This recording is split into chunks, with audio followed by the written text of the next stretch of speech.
From Eldridge Park in Orleans, we have Cape Cod League Baseball tonight. The furthest trip to make on the Cape, your Wareham Gatemen taking on the Orleans Firebirds tonight.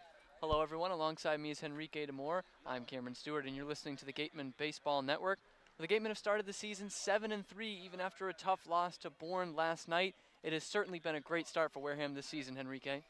It really has. It seems like everything's been clicking for them. The offense, the defense, and the pitching. The defense hasn't been remarkable or flashy in any sense, but sometimes, defense doesn't have to be that. We've seen some highlight reel plays out of some guys, but really the routine plays have been getting made for the most part, and that's kept them in games. It's limited the free passes and free base runners, and the Gatemen at this point, the 3 losses, all you can chalk those up to really is them beating themselves. Aside from maybe the loss last night to Bourne, which we'll dissect a little more, that was just a heck of a Bourne team that came in on a good day, great pitching, overcame some adversity with an injury late in the game, but the Gatemen have had everything working for them, and it seems like every day it's someone else. We know the consistent players, the Andrew Vaughns and the Austin Shentons, but Luke Roscom has gotten his bat going as well. The new UCLA guys, Ryan Kreidler and Jeremy Idens, are hitting the cover off the ball. Both those guys hitting above 500 in their first 2 games. What's exciting about this Gatemen team is that it seems like every day someone new comes up to play, and that's great for the depth of a team that, in the summer league ball, you see guys enter and exit the lineup a lot, and we've got a little bit of that to touch on as well. But it's a deep team, and it's a good team that plays well on all fronts. It's a deep team that is reflected in their record of 7-3, a hot start for the Gatemen. Can't say the same about the Orleans Firebirds. These 2 teams met up this previous Sunday for a doubleheader that was split, but the 10-4 win for the Firebirds in the nightcap of that one has certainly been an anomaly, as they sit at just 3-6 on the year, Henrique. And they sit at just 3-6, but statistically speaking, a lot of categories, they match up with Wareham pretty well. The Gatemen actually, the Orleans Firebirds are actually batting .257 as a team, good for second best on the Cape. Their ERA is just literally .01 points worse than the Gatemen's. So it seems like just early on a couple of lopsided losses. There was a controversial loss to Cotuit that we talked about, the grand slam that apparently was foul but was ruled fair. That ended up being decisive in the loss to a very good Cotuit team. In blowout losses, they've been bad, but in wins, they've looked sharp. They have a lot of talent on the roster. It just seems like not everybody shows up to play every day. This is an interesting team, these Orleans Firebirds. And it should be noted, with that split in the doubleheader, the game the Gatemen won was that Austin Shenton 3-run walk-off home run, a game they didn't lead at any point until, obviously, the ball left the yard and they took away a 4-3 victory. So Orleans trying to get back here. They will start it with the Gatemen tonight, who come in at 7-3, but a tough loss last night to Bourne. We're going to throw it over to our host for the night, J.D. Rachi.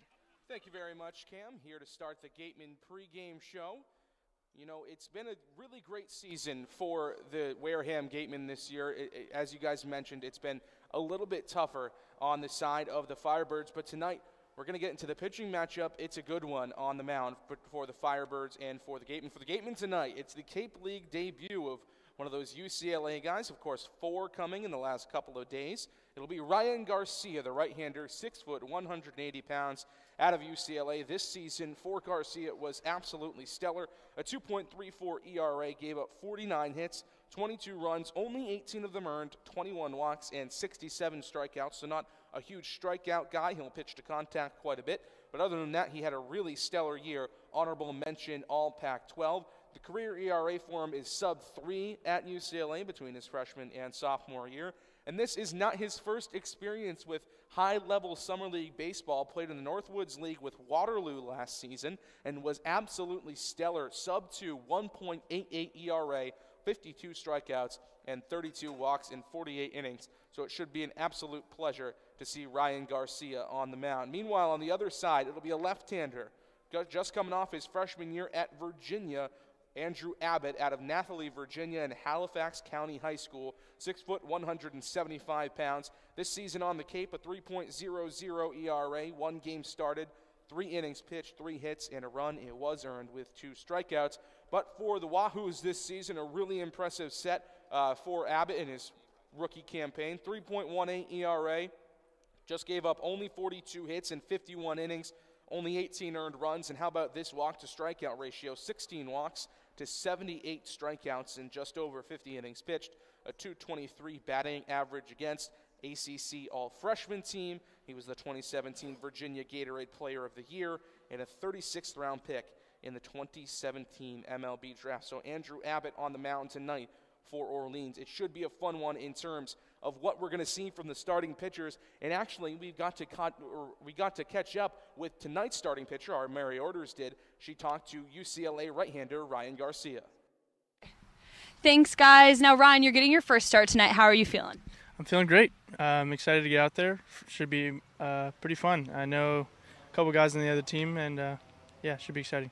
How has it been being here with some of your college teammates? It's been great. Past 2 years, summer ball, I've gone out and played with no one from my team, so it's definitely fun to have a couple guys that on your team. So. And what are some of your goals, or what are you expecting out of tonight? Definitely one of my goals, just to have some success, have fun, compete with what I have, and just give it my all. And lastly, what are some of your goals in the rest of the season? I think one of my goals just to stay consistent with how I've been doing, especially in season, just to keep my routine and have success out here with it too. Thanks so much, Ryan. Guys, back to you. Thank you. Thank you. Nice to meet you. And as always, big thank you to Mary Orders for that interview with Ryan Garcia. Should be a good one coming up between the Wareham Gatemen and the Orleans Firebirds in just about 20 minutes from scheduled first pitch tonight at Eldridge Park. But, we're looking forward to seeing Ryan Garcia. We're looking forward to him trying to turn things around after the loss to Bourne last night. And for more on what maybe went wrong for the Gatemen, let's head back to Cam and Henrique. Thank you, JD. It was a tough pill for the Gatemen to swallow last night, traveling up to Doran Park in Bourne. A game they battled back after being down 3-1, tied at 3-3 in the 7th, went down 4-3 in the 8th, and ultimately left the tying run at third base to end the game. Henrique, what kind of resolve did you see from the Gatemen last night? We saw a lot of resolve from them. I mean, they battled back from some adversity, some late changes as well. You saw Oliver Dunn come in to pinch run. You saw Parker Phillips come in to pitch hit in that critical at-bat. Runners on second and third, 2 outs. He pinch hit for Isaac Collins, who's having a tough day at the plate. Phillips was unable to come up with it. But this is a very good Bourne team. On the bump, Justin Lasko was absolutely awesome. He gave up one walk and only 3 hits through his 6 innings of work. It was Gavin Williams, of Eastern Carolina, who they did the damage off, but he lasted just a third of an inning, and it just goes to show you how deep that Bourne pitching staff is. Greer Holston, who picked up the win, was solid there, but the Gatemen just found, they didn't give up at-bat to at-bat because they found, okay, a pitching change here with Williams, and they found a way to capitalize there. Even late, Trey Benson coming in, who did register the save, but man, did it get dicey in the top of that 9th inning. But the Gatemen were able to scrape across a couple base hits, a couple walks where they needed to. Jeremy Idens with a late hit. He managed to capitalize on an error by Fitzgerald, who came in for the injured Anthony Prado. Tyler Fitzgerald did. But the Gatemen were scrappy and they didn't quit. Which is more than you could say for some of these summer league teams, where the emphasis in summer league is on individual development, less on winning as a team. But as we've heard a lot of these guys say, when you win ball games, everything else goes better. So the focus does have, partially to be on winning, because that helps with team chemistry, that helps with morale, and you play better when you're on a winning team, and you play better when you feel like you've got something bigger than yourself to play for. Often individual improvement just isn't enough motivation for some of these guys. But we would be remiss to talk about what happened in the, I want to say it was the 8th inning. It was the 7th inning. Yep, with 1 out in the 7th inning and a runner on, Ryan Kreidler hit a ball up the middle that sent Gray Kessinger of Ole Miss, the second baseman for Bourne, and Anthony Prado, the shortstop from UConn, crashing into each other as they both went to field a ground ball. Kessinger was removed from the game immediately and taken into concussion protocol. Prado, an inning later, was taken out, and they were both replaced. And after that, that's when the Gatemen got things going. Both Stott, who was on base, and Kreidler, who was on first, managed to come around to score as Gavin Williams walked the next 2 guys. He walked Andrew Millis, and then he walked Skylar Hunter, and then Jeremy Idens was able to bring them both in with a sac fly to tie the ball game up. Skylar Hunter, he was a bases-loaded walk. He got an RBI for that. It was a really tough stretch there for the Bourne Braves. As a pitcher, seeing your teammate go down like that, but credit the Braves. I think, I hate to say it, but the only team that might have had more resolve than the Gatemen, and they showed a lot of grit, was the Bourne Braves. It was a tough one last night. Found themselves in a hole after 3 runs given up in 3 innings by Mason Fioli in his last start as a member of the Gatemen. But we press on to tonight's game, and before that, we're going to send it to a quick break here on the Gatemen Baseball Network. Shop from home year-round on Gatemen.org. You can customize your Gatemen gear from any device, anywhere. We offer a large selection of apparel and unique gifts 24/7, 365. Hard to find sizes, colors, and styles. Youth Clinic registration is also available. Visit us today and remember us for holiday gifts at Gatemen.org. Cape Cod Healthcare is the leading provider of healthcare services for residents and visitors of Cape Cod, with 2 acute care hospitals and more than 450 physicians. For more information, please visit capecodhealth.org. Cape Cod Healthcare, expert physicians, quality hospitals, superior care. Mezzaluna is a family-run Italian restaurant celebrating 80 years in business. Located on Main Street in Buzzards Bay, Mezzaluna specializes in Italian cuisine, a lunch menu that's the best deal in town, and serves Cape Cod's famous prime rib every Wednesday and Saturday. Come enjoy the feast at Mezzaluna, the Italian family restaurant. Welcome back to Gatemen Pregame Live here from Eldridge Park in beautiful Orleans, Massachusetts. I'm your host, J.D. Rachi, and before we get ready for first pitch coming up in just a couple of minutes, how about we give you the starting lineups for the Wareham Gatemen and the Orleans Firebirds tonight. Tonight for the visiting Gatemen, leading it off and playing right field, it's Jeremy Idens from UCLA. Then making his season debut for the Gatemen, Sahid Valenzuela, the second baseman out of Cal State Fullerton. He'll bat second.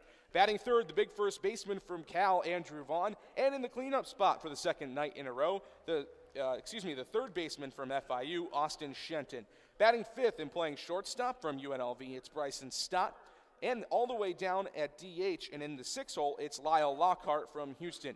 All the way down at seventh, talk about a fall out of the order for Bryant Packard. He's been struggling of late. Hopefully he can turn it around tonight. He is batting seventh from ECU, and he will play left field. Skylar Hunter, the center fielder from Purdue, bats eighth. And Luke Roscom does the catching tonight. He'll bat ninth from Nebraska. Then on the other side of the coin for the Orleans Firebirds, sitting at 3-6 on the season. Leading it off in center field, Pat DeMarco from Vanderbilt made his Cape Cod League debut on Sunday, the last 2 times these teams faced off. And then right behind him, another Vanderbilt Commodore in J.J. Blade. He'll play right field. Carter Aldretti from Arizona State plays second and bats third. Logan Wyatt, the first baseman from Louisville, launched a 2-run homer against the Gatemen on Sunday in Game 2. He'll play first base. James Free, the second in the 5-hole tonight, the catcher from Pacific. In the 6th hole, Phil Clark, another Vanderbilt Commodore, 3 in the starting lineup. He will DH tonight. Justin Lavey, the third baseman from Louisville, bats 7th. Matt Frazier in left field from Arizona bats 8th. And at shortstop from Pepperdine, Quincy McAfee bats 9th. And now for an interview with our wonderful manager, Don Snedden. We'll go back to our very own Mary Orders. Thanks, guys. Now, Coach, you're coming off a bit of a tough loss last night. What do you tell the guys after a game like that? Well, you don't tell them a lot. Hopefully, we learn and we get better, and obviously there's disappointment, but if you can't get over that, we still have, 30-some-odd games on that. So you got to have short-term memory in this when you play this long of a season. And as I told them, compared to pro ball, a minor league's 142 games. So they got off a 50-game schedule for the college plus this. But you have to learn to get over it. You have to learn to try to improve from it. So you got to let it go. So today, what happened yesterday. We've mentally made those adjustments, hopefully, and we're ready to play a ball game today. And what do you think the guys can improve on from yesterday? Well, 2-strike hitting. All we need to do is put the ball in play a couple times. We would have had some runs, and it might have changed the outcome of that game. We're getting fooled just because they throw a breaking ball 3-2, which doesn't happen a lot in college. Generally, bases loaded 3-2, you can almost count on fastball. The guys here will throw breaking balls, and it had a couple of our guys standing yesterday, and we just can't look for a pitch with that. We have to look fastball and adjust breaking ball. Okay, and now time for some fun questions. If you weren't coaching, what would be your dream job? Well, my dream job is over with. I just retired. So I've been doing my dream job for 40 years. I work with firefighters and policemen and test them and motivate them to stay in shape so they can end their career in a good positive note. So I really thoroughly have enjoyed all that. And then, of course, my baseball coaching career has been great too. So I've had my dream job. I really have enjoyed that. And now I'm retired from that. I may go back and do some things as on a part-time basis, but I'd like to see that. I'm trying to find out what it's like to be bored in my life. I've not experienced that yet. Have you picked up any hobbies?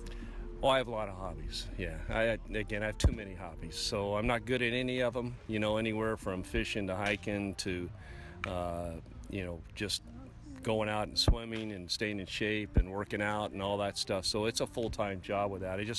I don't have one that I'm so passionate of that eats up all my time. I may try golf someday. I never wanted to do that only because it took up too much of my time. And probably I wasn't very good at it, so that might be another reason why. It can get kind of boring, too. Yeah, well, 4 hours of my day is a long time. I never had 4 hours to go play that game, so now that may change. What is your favorite restaurant in Wareham? Well, Mezzaluna is by far the best with that. I love Italian restaurants, and they have some of the best chicken parmesan around, and their bread is to die for. So I always come in out of their way in about 4 pounds more than what I did when I walked in, but it's a special treat. They usually have a night for our players to come in along with that too, so it's nice to have a hot cooked meal because I'm here by myself. My wife will be out later, so I'm not getting many of those good evening dinners that are hot and cooked and delicious. So it's always been something cold. So I'll enjoy when that happens up here pretty soon, I think, in the next week or two. And lastly, who is a coach that you have looked up to or currently look up to? Well, I'm a product of coaches that are phenomenal. I played for a gentleman at a community college in California, a guy named Wally Kincaid, who's passed away recently with that. But he's known on our side of the world as the John Wooden of baseball. There's 5, 6, 7, 8 coaches that would say the same thing that are all at Division I levels and had a lot of success. So he's definitely set the tone for the rest of us. And we aren't close to what he was, but we try to mimic some of the things that he does with that. And then I also was fortunate to play for the late Augie Garrido.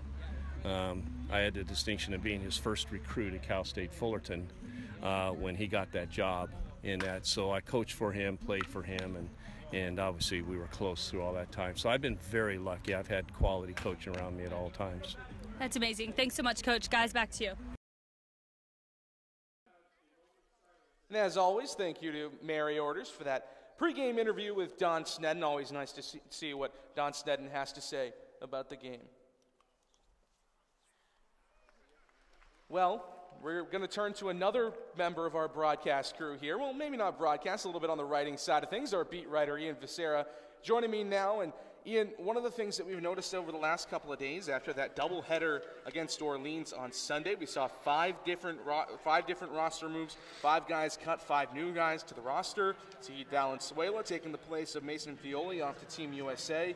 In the next couple of days, how does a Cape Cod League team with so much roster turnover, how do you think they recover or try to keep things consistent as the season moves on, even if there are new guys on the roster? Well, JD, I think one thing that they really try and focus on is the guys who are there and they're going to be there. They know for the most part they're there all year, so they're focusing on coming in, day out, doing what they do best, and that's trying to get better at baseball, try and put out the best product that they can and make themselves better. So I think those guys, they know that they're going to be here for the whole year, so they're just trying to be as consistent as possible. And while the other guys come in and out, you know, it's not going to be as much of a problem. And then we're going to see another 2 roster changes at the very least coming up in the next couple of days. Team USA guys heading out.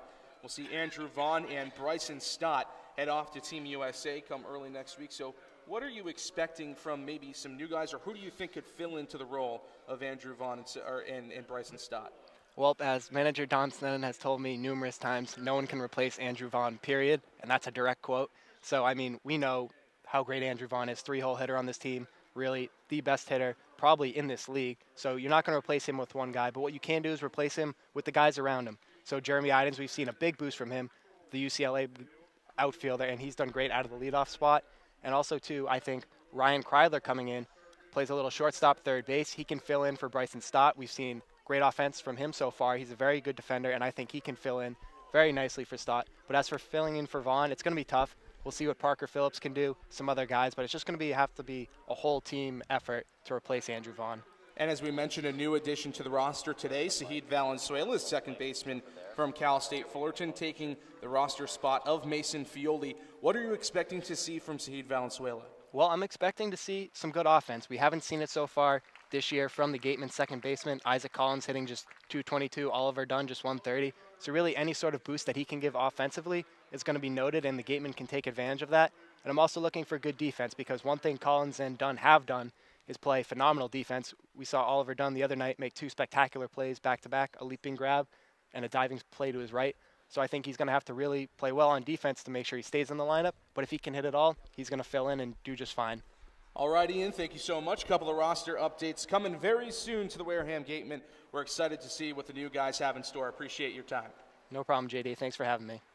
All right, folks, game time coming close, and National Anthem coming up quickly. But remember, you can always follow us on email and social media if you want to get in contact with us. Follow us at Wareham Gatemen. And, you know, we're always here. We're always willing to answer your questions. And we always want to hear what you have to say about our broadcast and our content. And make sure to check out our YouTube page as always as well. We'll be having highlights coming up in the next couple of days for a lot of the games this season. Well, the National Anthem is upon us here at Eldridge Park in Orleans. We're going to take a quick break for the Star Spangled Banner. We'll be right back on Gatemen Pregame Live. Soft as a Grape has 10 retail locations on Cape Cod, so even when you're cheering on your Gatemen at any away games, stop into a Soft as a Grape store for the best Cape Cod products. Stores located in Falmouth, Mashpee, Woods Hole, Hyannis, Chatham, Provincetown, Edgartown, Oak Bluffs, and Vineyard Haven. From beach day to every day, Soft as a Grape has you covered.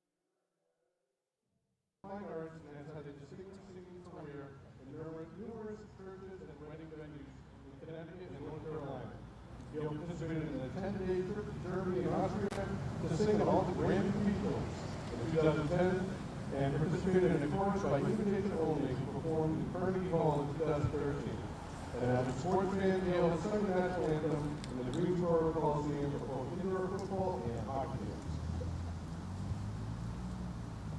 No, say, can you see by the dawn's early light what so proudly we hailed at the twilight's last gleaming, whose cross stripes and the bright stars through the perilous fight.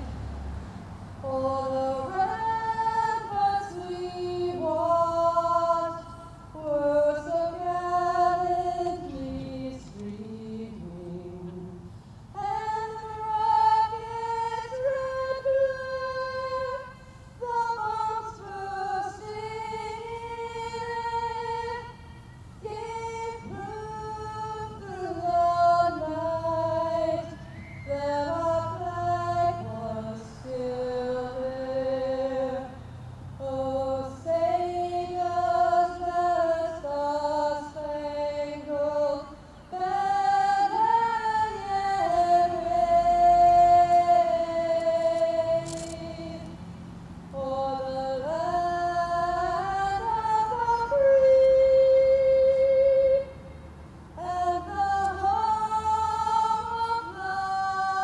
the free and the home of the brave? And a beautiful rendition of the Star Spangled Banner as always. It's just about game time here at Eldridge Park. First pitch quickly approaching with a left-hander from the University of Virginia, Andrew Abbott, on the mound. And let's get this game started from Eldridge Park. I'm going to send it on over to our play-by-play broadcasters today, Cameron Stewart, Henrique DeMore. Take it away, gentlemen. Thanks again, JD. As he mentioned, we are just about ready to go. The last warm-up toss is going to be delivered by Andrew Abbott. The sophomore from the University of Virginia has made one start this year, and it was just one run allowed in 3 innings pitched, in which he gave up 3 hits in a 5-4 win against YD. Henrique, what should we be expecting from this not very tall, not very slight lefty here today? Expecting a challenge. I mean, JD read all his numbers from college, and they are really impressive. I think the strikeouts are really impressive, right? 78 strikeouts to 16 walks, 51 innings of work, 223 batting average. Hits aren't going to come easy against him. Doesn't give up the long ball too often. Just 3 home runs given up all year at UCLA. Mostly worked out of the bullpen. Just 1 start. So maybe length, as far as, how long he goes, might be an issue, so the Gatemen can jump on him early. We'll see how Sahid Valenzuela fits into the lineup, and, new guys that have come on to the Gatemen roster have usually come on with a bang, so I'm expecting, just statistically speaking, something good out of Valenzuela. He hit high 200s at Cal State Fullerton. But he's a power pitcher, and he's got good put-out stuff. That's how he gets his outs. So if nothing else, maybe if the first trip around the line doesn't go too well for the Gatemen, it's going to be about learning at-bat to at-bat and learning exactly what they're going to get from Abbott. I like that you said the duration might be an issue. Just one start in his 24 appearances with the Cavaliers this year. And in that first start, his only start in the Cape League, only 3 innings pitched when he gave up 1 run. So we'll see how long he's able to go tonight. Jeremy Idens, the right fielder, will lead off. Will step in here from the right side of the plate. It's been a good start for Idens here in his limited time here with the Gatemen.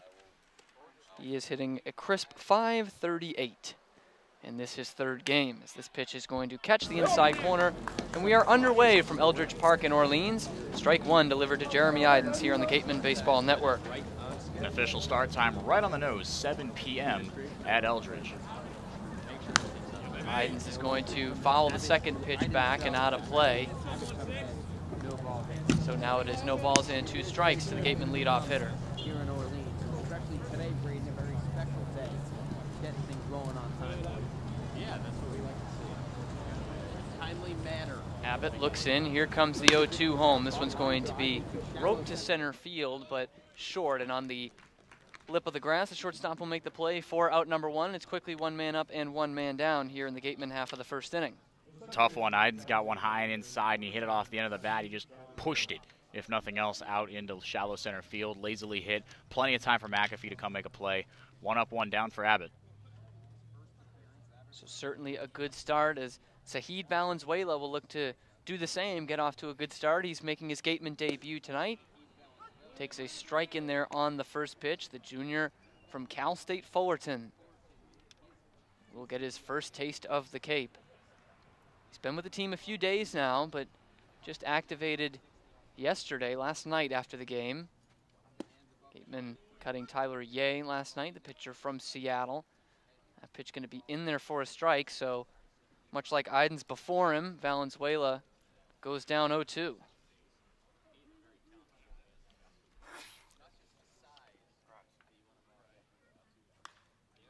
Valenzuela is going to foul this one off to the right and out of play, so the count stays at no balls and 2 strikes. Hit just .272 for Fullerton on the year, not much power, no homers, along with 22 RBI for the Titans, who were knocked out in the Super Regionals of the NCAA tournament. 0-2 is going to be nubbed on the ground to third. It's actually going to fall through to the shortstop McAfee, and the throw-on will not beat the hustling Valenzuela, and he's going to be on with an infield single in his first at-bat as a member of the Gatemen. Yeah, Valenzuela's got some speed. You don't have the glove that Valenzuela does without showing off some quickness and some ability to get to some balls. We'll see that defensively, hopefully in the next half inning and onward. But he hustled out for that one. It seemed like there was maybe a little bit of miscommunication between Levy and McAfee, as it looked like Levy was maybe not even miscommunication, but Levy had all the momentum on that one. McAfee made a heck of a play, but he had to divert his momentum. That's why Valenzuela, part of the reason why he's safe at first. So he is on. There's 1 man out ahead of Andrew Vaughn. Pickoff throw over, nothing doing there. So it does go down as a hit, rightfully so. Infield single for Zahid Valenzuela. And this pitch is going to miss down low and in by the shoes of Andrew Vaughn. And so the count will now go to 1-0. On leading the league in home runs. Got 4 of them on the year. 11 RBI, leads the Gatemen. This pitch going to miss up high.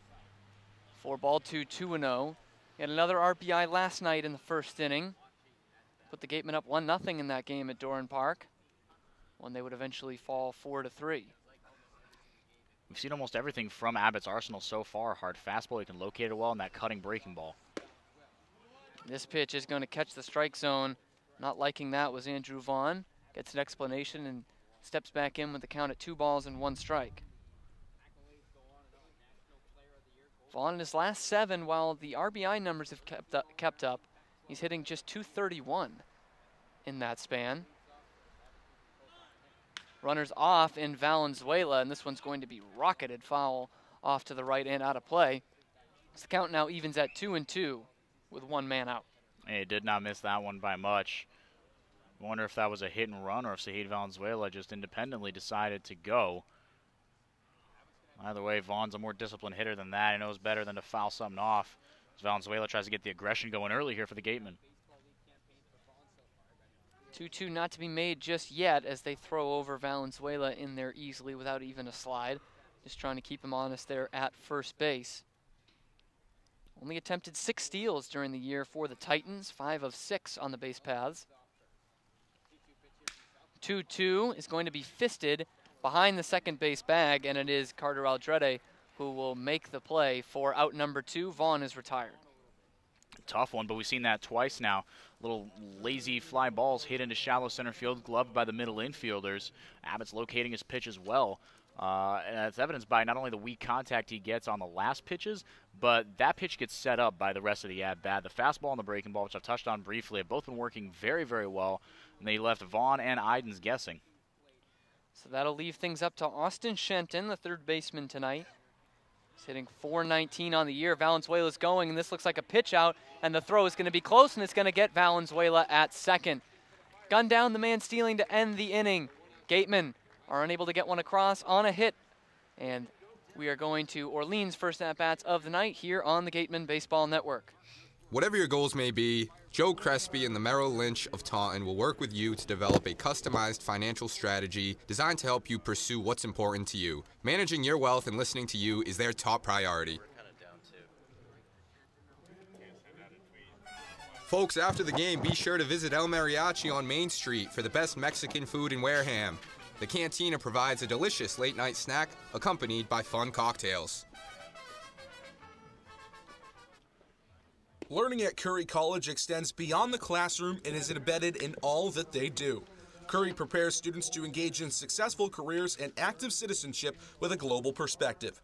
Explore undergraduate majors, minors, and concentrations, including new majors in accounting, biochemistry, and software development, online at www.curry.edu.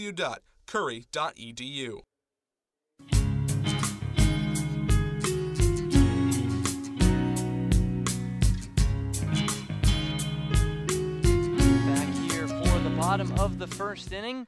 Gatemen get a hit in the top half, but don't bring anyone across, so 0-0 as we head to the first cuts of the night for the Orleans Firebirds. And it's the debut for Ryan Garcia, the right-handed pitcher from UCLA. And he will make his debut tonight against the Orleans Firebirds. For Garcia, it was a pretty solid year. In 22 appearances and 12 starts for the Bruins, he was 8-1 with an ERA of 2.23, 76 strikeouts and 76 2/3 innings pitched, and opponents hit just 188 against Garcia.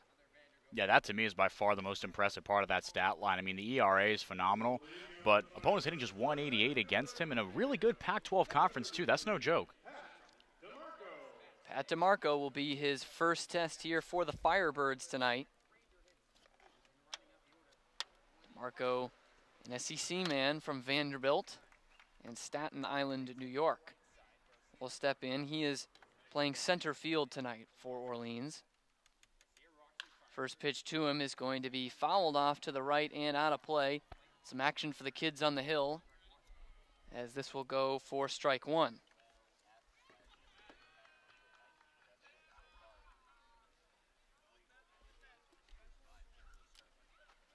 DeMarco hit .277 on the year for the Commodores. Takes a big cut and a miss and an elevated pitch there from Garcia, so now he's quickly down in the count 0-2.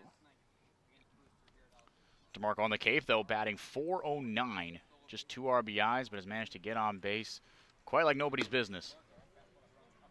This pitch is going to run a bit inside, so the count will now run to 1-2. And he arrived late on the Cape. His first games were the doubleheaders that they played against the Gatemen. Has hit safely in every single game this year. He's going to have to wait for at least his second at-bat this time as he takes a breaking pitch in the dirt, swung on and missed for strike three. So a good start for Ryan Garcia. His first man is set down via the swinging strikeout. So a good start for the two men who are making their debuts for the Gatemen tonight. Zahid Valenzuela, an infield single. Ryan Garcia gets things started with a strikeout. This pitch is going to be cut on and missed by J.J. Blade for strike one.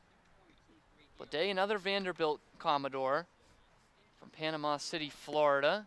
He's 2 for 8 on the Cape League season as he takes that one in there for a strike as well. And the count now goes to 0-2. Blade also a late call-up, just his 3rd game of the year for the Firebirds. This pitch on the 0-2 will run inside by the feet of Blade, does not get him to bite on the slider. So count now goes to 1-2. Blade, a very impressive 368 average for the Commodores in the regular season, but looks well off balance on this one, well out in front, and another swing and a miss, and another swinging strikeout for Ryan Garcia. 2 men up and 2 men down by way of the K to start the night. Back-to-back breaking balls as put-out pitches by Garcia, and they're really nasty. I mean, they break down, but they break across like nobody's business, and 2 left-handers, that's tougher to hit, or breaking in on left-handers out of the right hand of Garcia. Even a hanging one of those is going to be tough to catch up to. And those 2 strikeouts, of course, brought to you by the law offices of Lang, Exafaris, and Bullard, the official strikeout sponsor of the Wareham Gatemen. Keeps things going as Carter Aldretti comes in. First pitch to him is in there for a called strike. Second baseman going to take this one down low, though, so it evens the count at 1-1. Aldretti does have a homer this year, batting out of the 3-hole tonight for the Firebirds. And a 276 average, not too bad. Starting off your Cape League tenure, as this one is going to be down in the dirt. Luke Roscom, tonight's catcher, backhands it, but it's down low for ball 2, 2-1.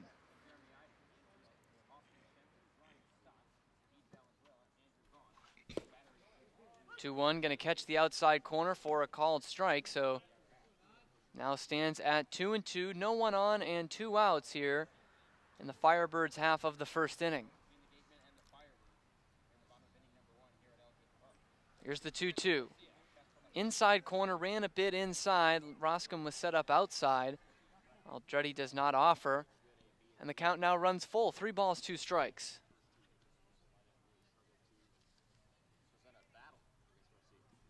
Full count offering is going to be popped up right side. Idens will come in on it, and will camp under it for the out that retires the side. We're through 1 full at Eldridge Park in Orleans. 0-0 our score here on the Gatemen Baseball Network.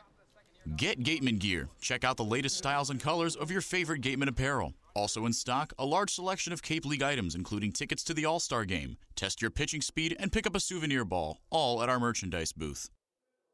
Since 1950, Morse Insurance has consistently offered the best insurance at competitive rates to generations of clients in southern Massachusetts. If you're frustrated with paying for what essentially feels like just a piece of paper, it's time for you to check out the one-of-a-kind client experience that only Morse Insurance can deliver.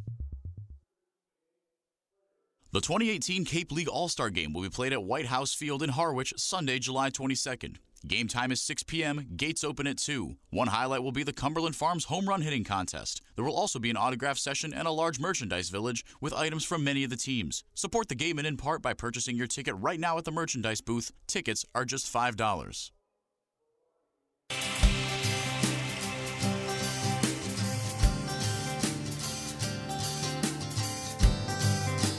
As we move on to the second inning, it was Zahid Valenzuela being caught stealing to end the first inning for the Gatemen. So Austin Shenton, who was at the plate, will lead off things here in the second inning.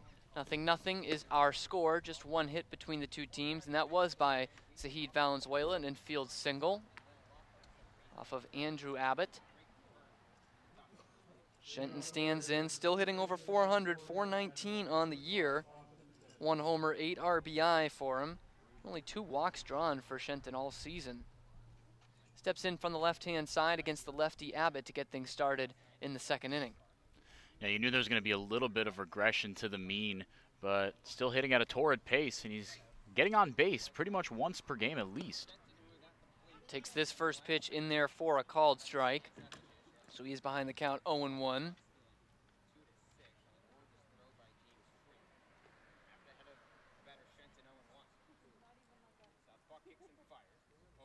Abbott's 0-1 is going to miss up high. Count evens at a ball and a strike.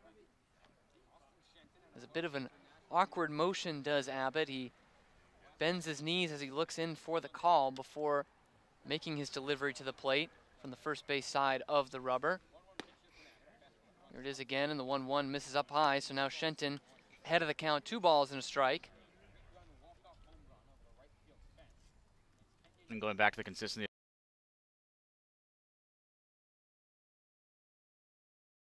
Injured, has hit safely in every single game this year.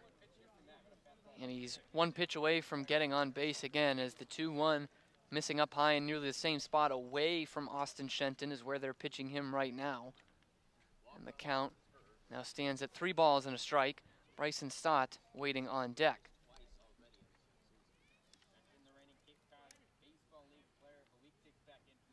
(3-1). Shenton is swinging on it and will foul it off to the road behind us and out of play. So now a count running full to the Gatemen third baseman, who was coming off a week in which he was the Cape League Player of the Week, leading the league in average. And that walk-off home run certainly helped him.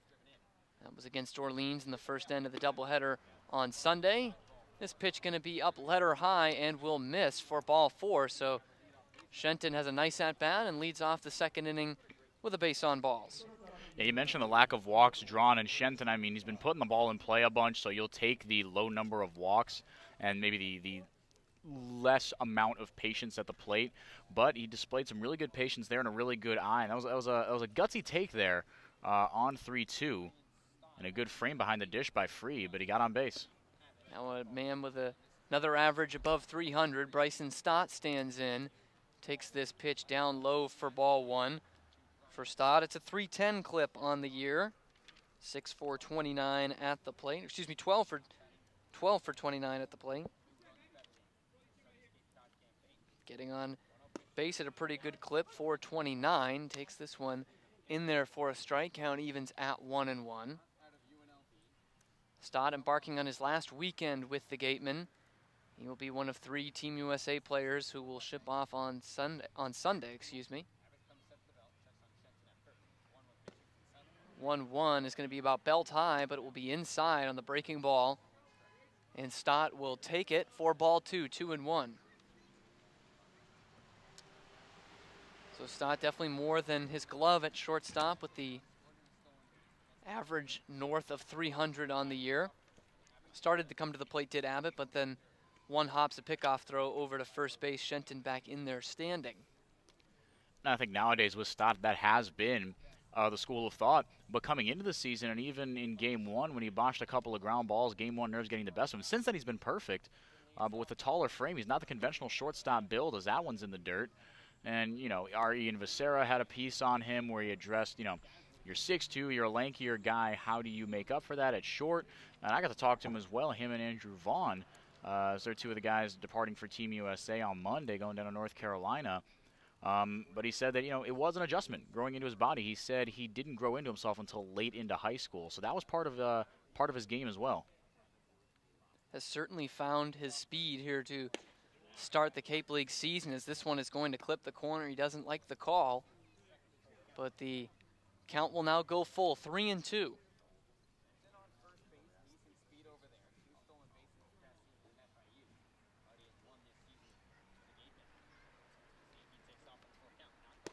Payoff pitch, and this one is going to miss outside, so a couple of walks to start things off for the Gatemen in the second inning. Shenton and now Bryson Stott, and there's 2 men aboard with nobody out in front of Lyle Lockhart.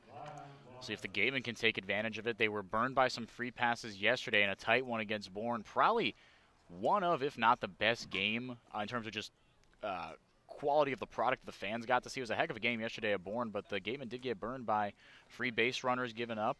See if they can take advantage of it today. They've been better about it as of late, as opposed to earlier in the season, about driving guys in scoring position. Lockhart with a big opportunity here. Lockhart stands in, switch hitter will bat right against the lefty Abbott. First pitch to him is a good one on the inside corner, but just missing for a ball. So the count goes to 1-0. In Lockhart's 2 games with the Gatemen, he's just 1 for 5, putting him at a 200 average. switch hitting designated hitter from the University of Houston.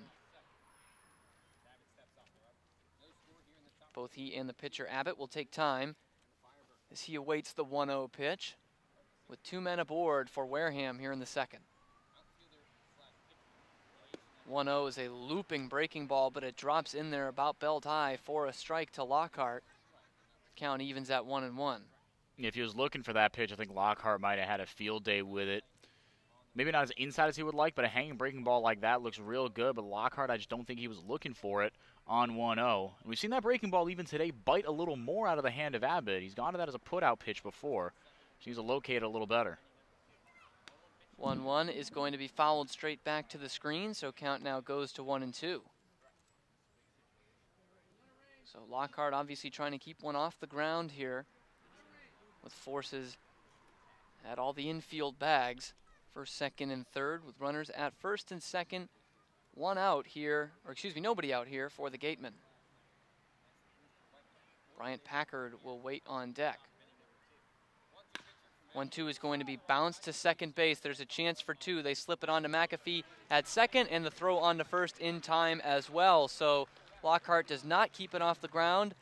He hits into a double play. The man moves to third, but now there are 2 gone in the Gatemen half. Yeah, a little trickier now for Brian Packard, a guy who probably wanted a little better opportunity to try to get his bat going, but what an opportunity this would be. Needs a base knock. The infield is back.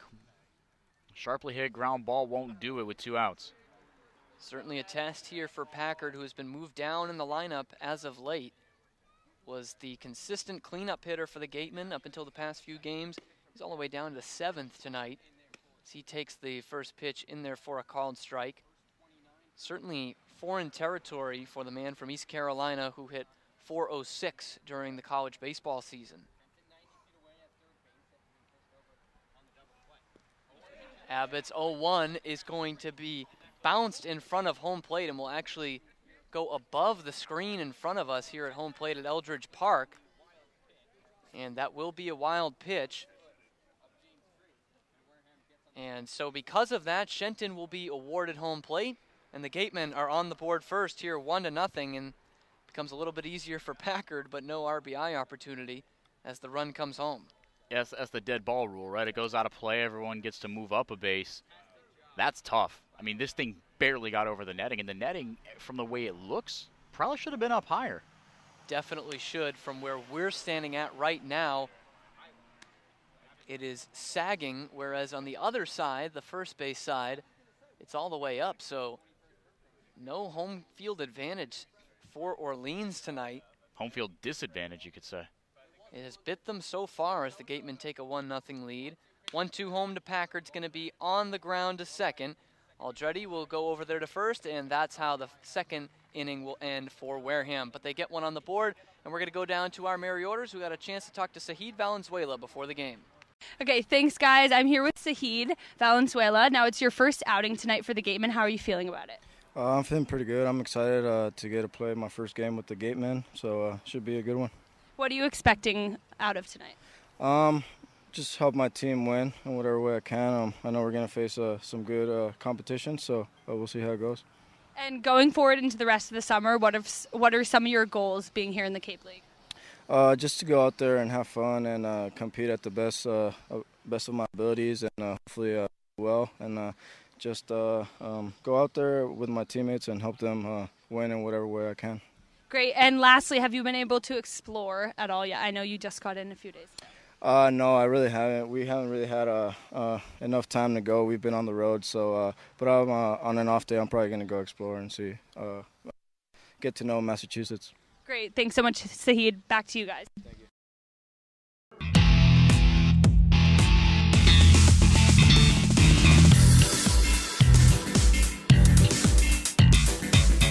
Ryan Garcia on the mound, coming off a 1-2-3 first inning against the Orleans Firebirds. Logan Wyatt, the first baseman, will get things started for them here in the second. Big hulking left-handed first baseman from the University of Louisville. Hitting .360 on the Cape League season. A couple of homers. Of course, he hit one off McKinley Moore in the second half of the doubleheader back on Sunday. He stands in to lead things off here in the second inning. Gatemen got one across in the top half of the inning. They lead 1-0. Good changeup to start things off from Garcia. Has Wyatt off balance, and he cuts and misses for strike one.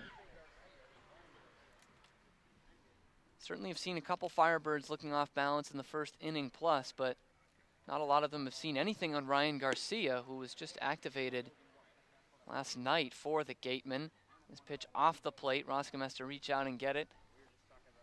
Wyatt taking it there, so count evens at a ball and a strike. This one a pitch up high. Wyatt definitely goes around on the check swing there, so he's now behind in the count 1-2. Yeah, that slider's good, but when you pair it with that power fastball and locate it like Garcia does, really, really tough for hitters to get good contact on anything. This pitch going to miss down low, so count evens at 2-2. Wyatt strikes out about a fifth of the time. 5 strikeouts on 25 at-bats, so exactly a fifth of the time. But this one going to miss just inside. Garcia wanted it. It was just below the belt of Wyatt, but it is called a ball. Count runs full 3-2. And here is the full count offering. It's going to be roped into center field, and there's the first hit of the ball game for the Firebirds. Hunter will field it and get it into the infield, but it's a solid single for Logan Wyatt to start things off in the second. Just left that one up a little too high. Any higher, I don't know if Wyatt would have chased it, despite him chasing one earlier in the at-bat. He's the best hitter in this Firebirds lineup. He got one that he liked. He did not miss.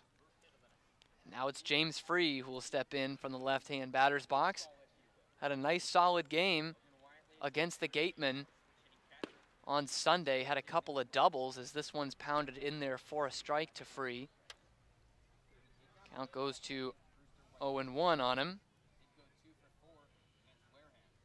For Free, the average though only at 167 on the year out of the University of Pacific. And this one is going to bounce in for a ball.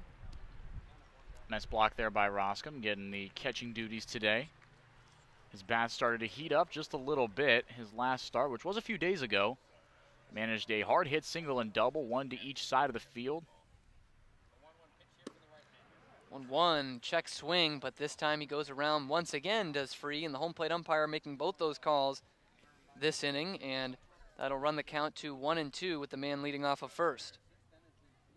Any question about that one, Henrique? No, I don't think so. I think he went around. If nothing else, his body gave him away. He might have held the bat up, but his body was turned 180 degrees almost. 1-2, cut on and missed, and a pitch on the outside corner. He paints the black there and gets another swinging strikeout. It's the third of the game for Garcia, and there's one gone here in the second inning. And that strikeout brought to you by the law offices of Lang, Exfaris, and Bullard, as they are every Gateman strikeout. But he got him with the fastball that time. The first 2 strikeouts to DeMarco and Blade in the first, he used the breaking ball. One of them was a slider. The other one, not sure if it was a slider or a curveball, but he's that as his put-out pitch low. Phil Clark, first pitch swinging, and this one's out to deep right center field. On his horse is Hunter, and this one's going to get off the wall. Hunter will play it out there on the warning track. They're going to hold big Logan Wyatt at third base. And a long stand-up double there for Phil Clark, the designated hitter, and things are in business for the Firebirds. They've got 2 men in scoring position with 1 out. And with 1 out, the job is made all the easier for Justin Levy, the third baseman who's coming to bat, trying to score his Louisville Cardinals teammate, Wyatt Logan there at third base.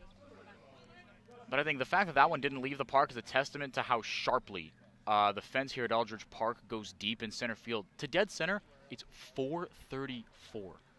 A lot of ground to cover out there. Yeah, and down the right field line is 314. That is one of the most precipitous escalations in distance from the plate that I've ever seen. And to account for that here in Orleans, something we don't see around the league, they also have the distances in the gaps. Yeah. 359 out to right center, 350 to left center. So it's a cavernous ballpark here in Orleans. So now the third baseman will come up. Justin Lavey swung and missed at the first pitch. Count stands at 0-1. This one's going to be on the ground to Bryson Stott at short. No look over to the man crossing the plate. He'll get the easy out at first. And Lavie is retired, but Wyatt comes in to score. And the Firebirds, after giving up 1 in the top half of the second, get on Garcia in the shutdown inning and have evened the score.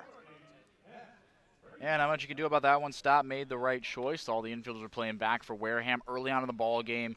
You trade the out for the run. Certainly the right decision there for the Gatemen, as now we are in a 1-1 ball game. Matt Frazier, the left fielder, stands in with a chance to bring another home, but 2 outs here in the inning. And he's going to swing and slice this one down the left field line, out of play, foul for strike 1. Saw him play right field in the one game he did play against Wareham last weekend. For the Duluth Huskies of the Northwoods League last year, perennial leadoff hitter and center fielder. The Arizona Wildcat is going to foul this one off to the left and out of play once again, so the count now at 0-2. Just 143 on the year, 3 for 21. Does have an RBI to his name and a stolen base. But he'll need a single to bring a man in here, as this one is cut on and missed. And that strikeout brought to you by the law offices of Lang, Exafaris, and Bullard, the official strikeout sponsor of the Wareham Gatemen. Firebirds get one back, but we go to the third in a 1-1 game here on the Gatemen Baseball Network. Head on over to BB's Bar and Grill for food, drinks, and fun. Located just off Cranberry Highway, come in to sample the scrumptious fare or relax with a drink while enjoying live entertainment. The Gatemen thank BB's Bar and Grill for their support. The law firm of Lang, Exafaris, and Bullard, providing families and businesses in the greater New Bedford community with legal services for 40 years. We look forward to serving you. For an appointment, call 508-992-1270. We invite you to learn more about the law firm of Lang, Exafaris, and Bullard by visiting our website, lxblaw.com. Stop by the Ansel S. Gurney House, where you will find a unique shopping and dining experience. Whether shopping for a special occasion or just to treat yourself, you'll find what you're looking for in one of the 11 themed rooms. There's also a cafe serving fresh homemade lunches overlooking the extensive gardens. The Ansel S. Gurney House is located at 403 County Road in Marion.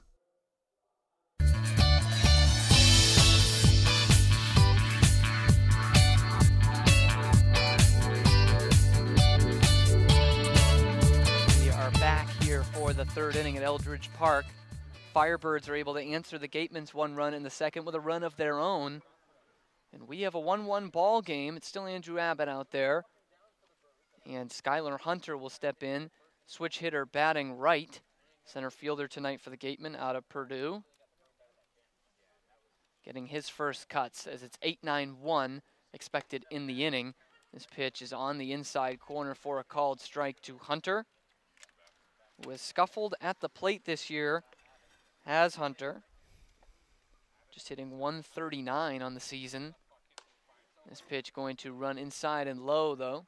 So the count evens at 1-1. For Hunter, 5 for 36 to get that 139 average, but 5 RBI. This one's going to be bounced on the ground to first, and it will be Wyatt taking it, and will bring it to the bag for out number 1. Took a weird took a weird hop off the lip there. It almost ate Wyatt up, but kept his glove down, kept his eye on the ball. Took it himself, using that big frame over there. And Hunter, yeah, like you said, he's been clutch at points. The thing that comes to mind is the Falmouth win, where he helped tie that ball game up at 4 before Vaughn gave the Gatemen the lead with a 7-4. Roscombe's going to bounce this one up the middle. Sorry, Enrique. McAfee will gobble it up and throw over to first for out number 2. Hey, the show must go on. You did the right thing. Thank you, Cam. Apology appreciated. But, just Stuart, my goodness, that's you. Skylar Hunter. Sometimes. Skylar Hunter, he's been good in some clutch situations, especially early on in the year. But as the years progress, the first-team All-Big Ten tournament recipient for his Purdue Boilermakers just hasn't been all that consistent. He's got a heck of a glove, really a lot of range, a lot of good speed out there in center field. We've seen him make some highlight reel catches, but he has struggled at the plate so far. First pitch to Jeremy Idens will bounce down low in the dirt for ball 1. So Enrique, about Skylar Hunter, is that speed and glove enough to keep him in the lineup every day if you're Don Snedden? it just might be just because a lot of the influx of the new guys is infielders and pitchers. So just by necessity, he might find himself just in the lineup consistently. He certainly has so far this year. That has been enough to keep him in there.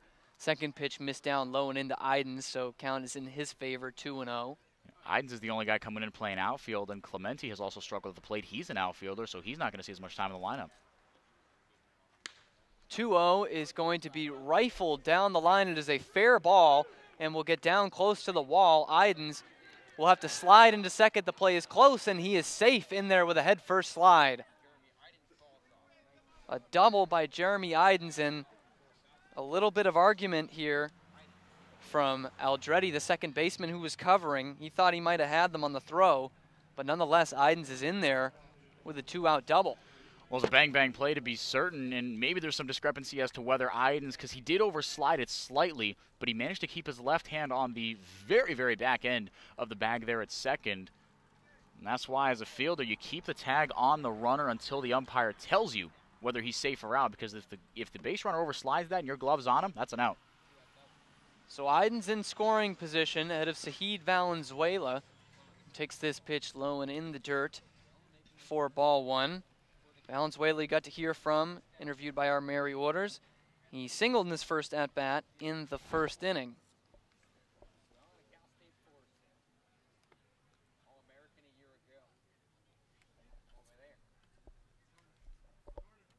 A long look in for Abbott as Valenzuela awaits the 1-0 pitch. Here it is. Going to be on the ground. It's going to be McAfee moving to his right, throwing on the run. Long throw across the diamond will get Valenzuela just in time, so no second infield hit. Gatemen leave a man in scoring position. It's 1-1 going into the bottom of the third here on the Gatemen Baseball Network. And when we come back, we'll have our J.D. Rachi giving you a look around the Cape League tonight. The Bay Point Golf Club offers a unique collection of 18 championship golf holes, a beautiful banquet facility, and a club host that has a fully stocked pro shop. The Bay Point Grill is a perfect place to grab a meal or watch a game. The course is located off of Onset Avenue in Buzzards Bay. The Gatemen thank you for your support.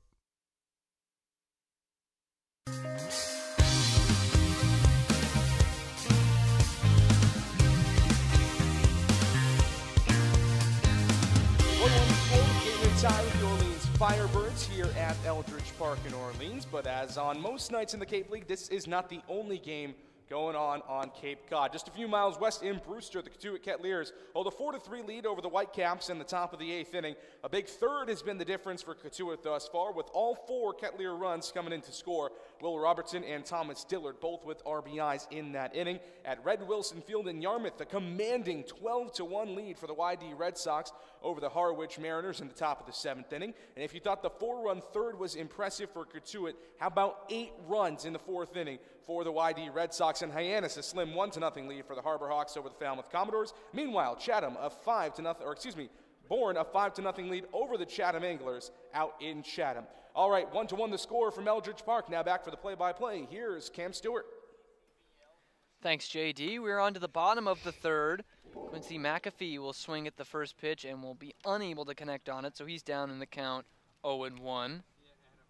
Man, JD's like a machine gun with those updates. That was the most efficient, well-done look around the Cape that I think I've seen. It was pretty good. Full docket tonight, not easy. But he was able to rattle him off. Count is now 0-2 to McAfee, who took that last pitch for a called strike on the inside corner. 0-2 is going to be a waste one. Fastball up high, brings Roscom up out of his crouch and will be taken for ball one. The Firebirds were able to push one across to tie things up in the second inning. Cut on and missed there. And that's another strikeout that's brought to you by the law offices of Lang, X. Forrest & Bullard, the official strikeout sponsor of the Wareham Gatemen. I was going to say, and I'm glad I didn't, because I don't know, just wouldn't have been consistent, but I was surprised last, and I want to make a comment on it, I didn't get a chance to, how many guys chased a high fastball? Garcia, I mean, that's not even a fantastically located pitch. Guys just swinging and missing at it. It is certainly, from what we've heard, not exactly the bread and butter of Garcia. We've seen a pretty good slider that he's featured tonight as well. You'd think that might be the out pitch, but the fastball's been working for him too. Back to the top of the order, and DeMarco's going to foul this one up and out of play. Count evens at 1-1. So that should be a huge development for Garcia tonight. If he can get ahead in counts in his fastball, it makes that slider all the harder to lay off. 1-1 pitch. Breaking ball dropped right in the bucket on the inside corner for a called strike 2. That's exactly what you want out of those breaking balls. Starts high and in, looks like it might hit you in the shoulder, and then dives about 9 inches down and 9 inches to the right, away from these right-handed hitters. Garcia's 1-2, a devastating breaking ball there that breaks even further, and DeMarco swings and misses for strike 3. And if you don't already know, that's brought to you by the law offices of Lang, Exafaris, and Bullard, the official strikeout sponsor of the Wareham Gatemen. 6 in all through 2 2/3 so far for Ryan Garcia. And he struck out 3 straight, going back to the strikeout of Matt Frazier from Arizona, and all 6 of them have been swinging. A lot on the breaking balls, but the fastball's been working really, really well too. It's an understatement to say he has the swing and miss stuff tonight. J.J. Blade will step in. He was a strikeout victim back in the first. Cuts and misses at a breaking ball here in the dirt. Evens the count at 1-1. Garcia also seems like he's controlling the tempo of the game really, really well. The hitters are absolutely at his mercy right now. 1-1 is going to be rocketed towards right center field, and this one will one-hop the wall. Hunter will be able to get to it, and Blade is thinking 3. He rounds third. There's going to be a play on him at third. He dives in there, and he's out at third base. The Gatemen execute it perfectly and gun him down to end the inning. We're through 3 full here from Eldridge Park. 1-1 still our score on the Gatemen Baseball Network. Are you hungry? Visit the concession stand for some new menu items. Try fried dough, chicken fingers, or french fries along with your regular favorites, hot dogs, burgers, cold drinks, and ice cream. Proceeds from the concession stand support the Gatemen and the Wareham High DECA program. Got legal trouble? Attorney Mark Deshays is here to help the greater New Bedford area with real estate and business law, estate planning, and probate. Visit him today. Founded in 1854, the Wareham-based AD Makepeace Company is the world's largest cranberry grower and private property owner in eastern Massachusetts. The company supports organizations like the Wareham Gatemen and projects like the outdoor cranberry bog classroom that you may have passed on your way in. Visit admakepeace.com to learn more.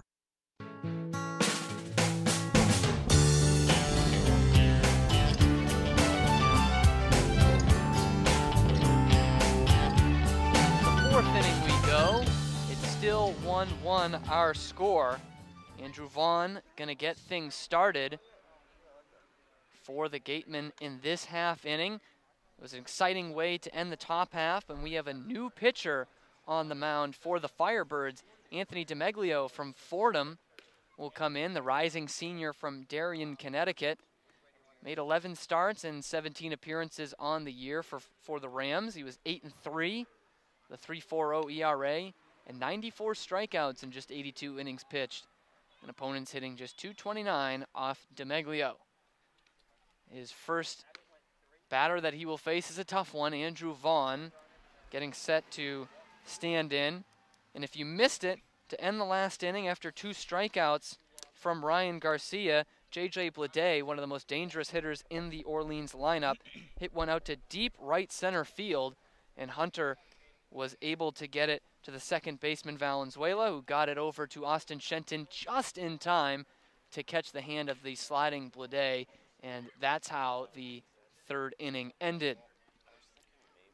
So threat averted for the Gatemen, if only a threat momentarily, and Andrew Vaughn will try to work to break this deadlock as it's 1-1 as it stands in the fourth inning from Orleans.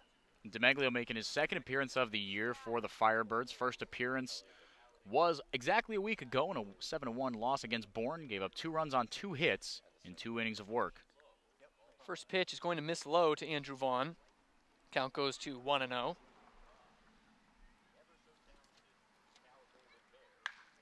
Vaughn is going to get under this one, but will sky it out to center field. And getting under it there is DeMarco, and he will make the catch for out number 1. It's a 0-for-2 start for Andrew Vaughn tonight,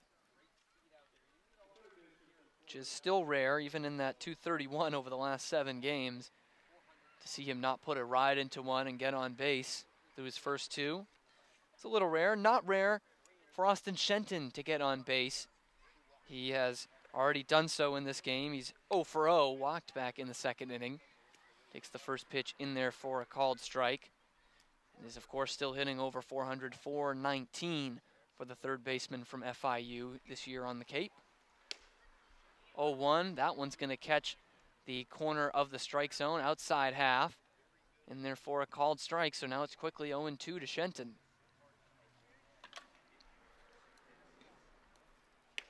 0-2 home, this one just misses outside, where they have really been pounding it against Shenton tonight and the last few nights that we've seen. Count now goes to 1-2. 1-2 is on the ground towards second base. Gobbling it up is Aldretti, and will throw over to first for the out. So there's 2 up and 2 down for the first inning of work from Anthony DeMeglio. Well-located pitches from DeMeglio. He kept them low, and Shenton didn't have much of an option there but to chase. Fed right into what DeMeglio wanted to do. Don't think we saw a breaking ball there, did we, Henrique? Well, I didn't see all one. Fastballs from DeMeglio. Yeah. Starts off with another one to Bryson Stott, who thought about it but leaves it on the outside corner. Unfortunately for him, it was a called strike, so he's behind in the count 0-1. This one, another fastball, runs outside. Count evens at 1-1. But the fact that it was all fastballs, again, speaks to how well he located them. Certainly to get a guy like Shenton and Vaughn out on fastballs, not easy to do. He just featured his first breaking ball there. It was down in the dirt to Stott, so count goes to 2-1. But right back to that bread and butter on the outside corner for a called strike 2. And with nobody on and 2 outs, Stott looks to keep things, or get things started, I should say, in the fourth inning. He's going to take this low pitch and ground it foul off to the right. So that's where the count stands, 2-2. Yeah, that was that breaking ball again. Ran into, probably would have hit the back foot of Stott, the lefty. 2-2 is going to be skied foul off to the right and well out of play. So Stott putting up a battle. He also reached on a walk back in the second inning. He and Austin Shenton had back-to-back walks. Shenton scored the only Gateman run. This one in the dirt, swung on and missed by Stott. It gets away from Free, who will throw down to first base to complete the strikeout. And that's how the top half of the fourth will end. It is still 1-1 here on the Gatemen Baseball Network. Located in Wareham Crossing, Coastal Orthodontics, longtime sponsor of the Wareham Gatemen, knows the importance of a healthy smile. Dr. Kevin Oliveira and his team at Coastal Orthodontics are a patient-focused practice, delivering professional, effective orthodontic treatment based on the individual clinical needs of each patient, resulting in beautiful smiles in a timely manner. With 10 years of experience using Invisalign, Coastal Orthodontics uses the most up-to-date dental equipment.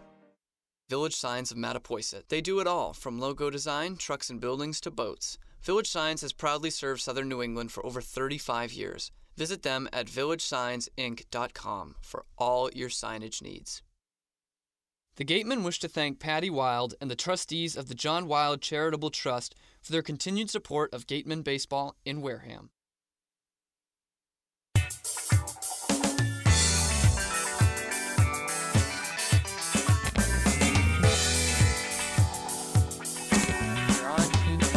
Fourth here, it's still Ryan Garcia, who has been lights out so far, has given up just the 1 run in the 3 innings, but he has also struck out 6 Firebirds through 3. And he's got the meat of the order here for Orleans. Carter Aldretti will get things started, batting third, followed by Logan Wyatt and James Free. In a 1-1 ball game here on the Gatemen Baseball Network. Alongside me is Henrique Demore. I'm Cameron Stewart. As the Gatemen look to extend on a league best record, which stands at 7-3 right now. First pitch into Aldretti will bounce home to Roscom, and count stands at 1-0.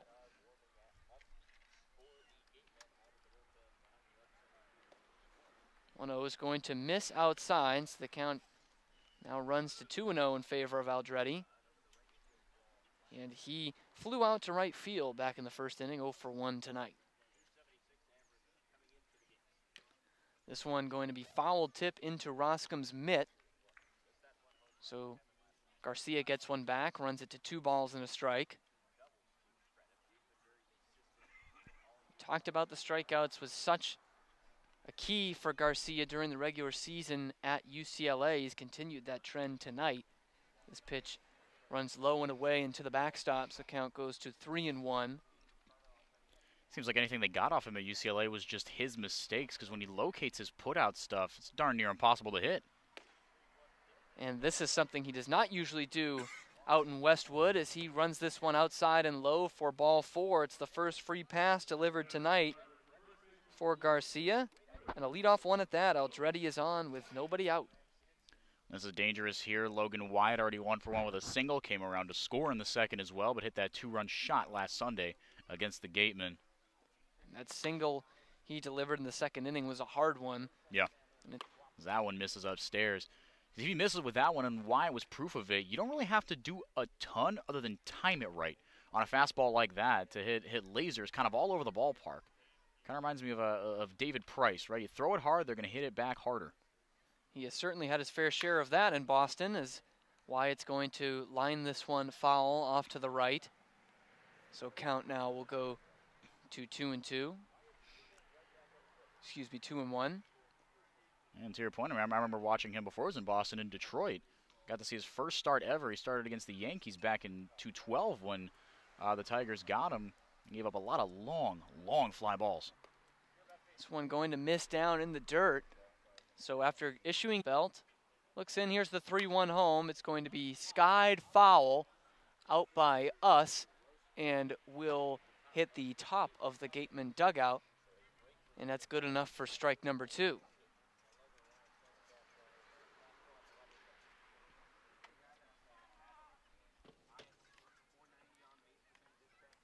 So nobody out here in the 4th inning. Man at first is Carter Aldretti, the second baseman who reached on a walk. And now a full count offering upcoming to Logan Wyatt. A big hole between first and second for the lefty. Runner off with the pitch. It is going to be on the corner for a called strike 3. And that strikeout brought to you by the law offices of Lang, Exafaris, and Bullard, the official strikeout sponsor of the Wareham Gatemen. The beautiful pitch in the corner, but Roscom could not hold on, so getting down to second is Carter Aldretti, and he's in scoring position with 1 out. 9th stolen base all year for the Firebirds. They are in the bottom of the Cape League as far as stolen base attempts go. Or attempts, I should say, successful attempts. This pitch going to miss for ball 1. Free is 0 for 1. He's one of the strikeout victims, one of the many for Ryan Garcia tonight. He struck out back in the second inning.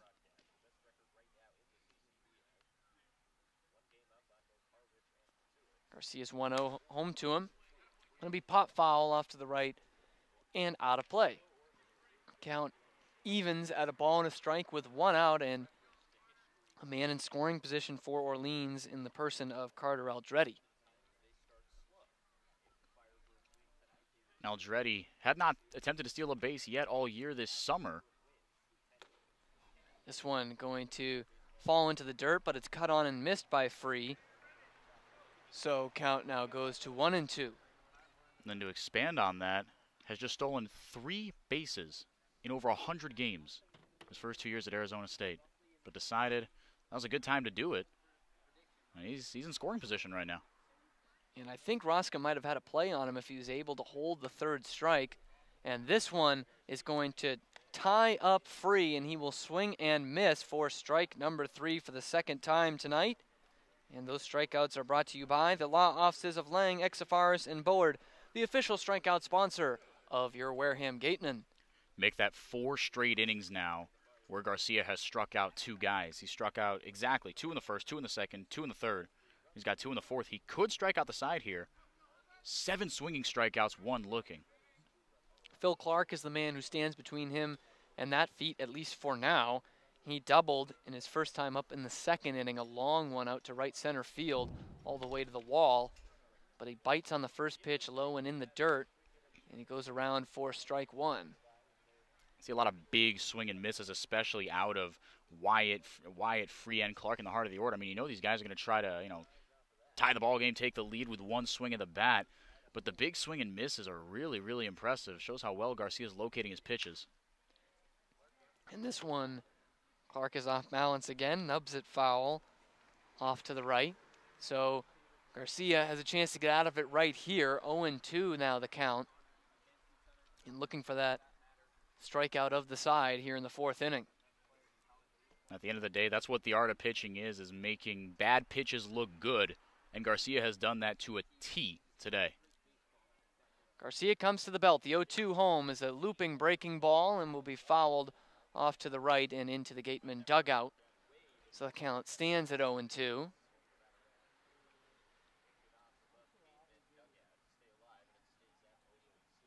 So let's see. Garcia has had a lot of success with the fastball tonight, but an obvious spot for a breaking pitch here at 0-2. Let's see if he challenges Clark. It is a fastball, and it's going to be fouled to the screen straight back. And so it stays at 0-2. 2 outs in the 4th inning for the Firebirds in a 1-1 ball game. But they have got Carter Aldretti leading off of second base. See if they're able to bring him in with 2 gone. I know. I'm waiting for my gel shots to come through. And now here comes the 0-2 from Garcia. Well in front of the plate, but a feeble swing and a miss by Clark. Roscom will throw down to first to complete the strikeout. And he does strike out the side. Brought to you by Lang, X, Faris, and Bullard, the official strikeout sponsor of the Wareham Gatemen. Orleans leaves a man in scoring position. It's still 1-1 our score as we head to the 5th inning here on the Gatemen Baseball Network. South Coast Health, operators of Charlton Memorial Hospital, St. Luke's Hospital, and Toby Hospital, delivers an unmatched combination of clinical excellence with a personal touch. They are proud to serve as southeastern Massachusetts and Rhode Island's only not-for-profit health system, as well as the region's largest employer. South Coast Health, the best care plus something more. One of the Gatemen's favorite places for their post-game meals is Cool Cone, where you can get anything from fried clams and fried chicken to an ice cream sundae, and then top it all off with a round of mini golf. Cool Cone, located on Route 6 on the Wareham-Marion line. Wareham House of Pizza has been serving Wareham and Marion for over 40 years with steak and cheese, pizza, and subs. Located in Shaw's Plaza, head on over for pickup or let them deliver to you.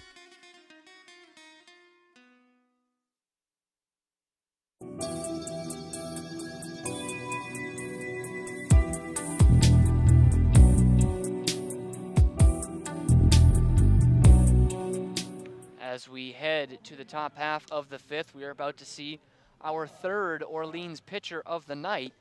Levi Stout will come in, the junior from Lehigh and from Pennburg, Pennsylvania. In 12 starts for the Hawks this year, he was 3-8, the 3.03 ERA, 67 strikeouts in 65 1/3 innings pitched, and opponents hit .263 off of Stout out in Bethlehem, Pennsylvania this season. 3rd one of the night as he will relieve number 22, Anthony DeMeglio, who was able to set the Gatemen down in order in the 4th, the number 3, 4, 5 hitters. So his night was impressive, but it is done, and Stout will deal with 6, 7, and 8. Lyle Lockhart, the switch hitting designated hitter, who batted right-handed to start the game against Andrew Abbott, the lefty, will switch around to the left-hand side, where he admits he is more comfortable. And DeMeglio did the heavy lifting. But any one of these guys capable of breaking out of a slump. Lockhart, after starting his Cape League career off really hot, has reached base a few times. He's got a bevy of walks under his belt, but really hasn't produced as expected. Almost a .300 campaign as far as batting average, a sophomore year at Houston. And first pitch will be rifled foul down the left field line, a defensive swing, but it's 0-1. And Lockhart for him tonight, 0 for 1, grounded into the double play in the 2nd inning that almost squandered things for the Gatemen, but they were able to score on the wild pitch in the next at-bat. He fouls this one off to the right this time, so count goes to 0-2. Lehigh, the last time Levi Stout of Lehigh, there we go, Stout, last time he pitched was opening day. Went 4 innings of work, no runs, gave up 4 hits and a 3-2 opening day loss to Harwich. He misses down low here, so count goes to 1-2 to Lockhart.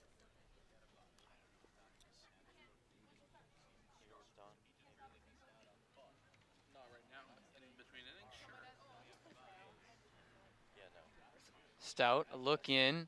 Here's the 1-2 home, going to be fouled straight back to the backstop. And Lockhart staying alive, fighting off some tough pitches from Stout. First batter Stout faces, and it will stay at a ball and 2 strikes. Gatemen looking to break a deadlock here in a 1-1 ball game in the top half of the 5th inning. This one is going to be fouled straight back above us and onto the road, out of play. Lockhart really making Stout work and ushering him into the ball game. I was going to say, heck of an at-bat from Lockhart. Rude welcome into the ball game for Stout. 6th pitch of the at-bat coming up. And now Stout comes home with that 6th pitch. In the dirt, but swung on and missed by Lockhart. Free applies the tag, and that will be a strikeout of the Gatemen designated hitter. Went low with that one on a 2-strike pitch. Started about knee level, just good enough to chase with 2 outs. Lockhart did just that. You can't fault him for swinging at it, especially after he's able to foul off so many of those borderline pitches. Just a really good pitch there by Stout. That's Bryant Packard up to bat with the bases empty and 1 out. So after a good battle, Lockhart goes down swinging, and Packard will cut and miss at the first offering from Stout. Take a curveball in on the lower inside corner. Very soft one, not much of a pop into James Free's glove.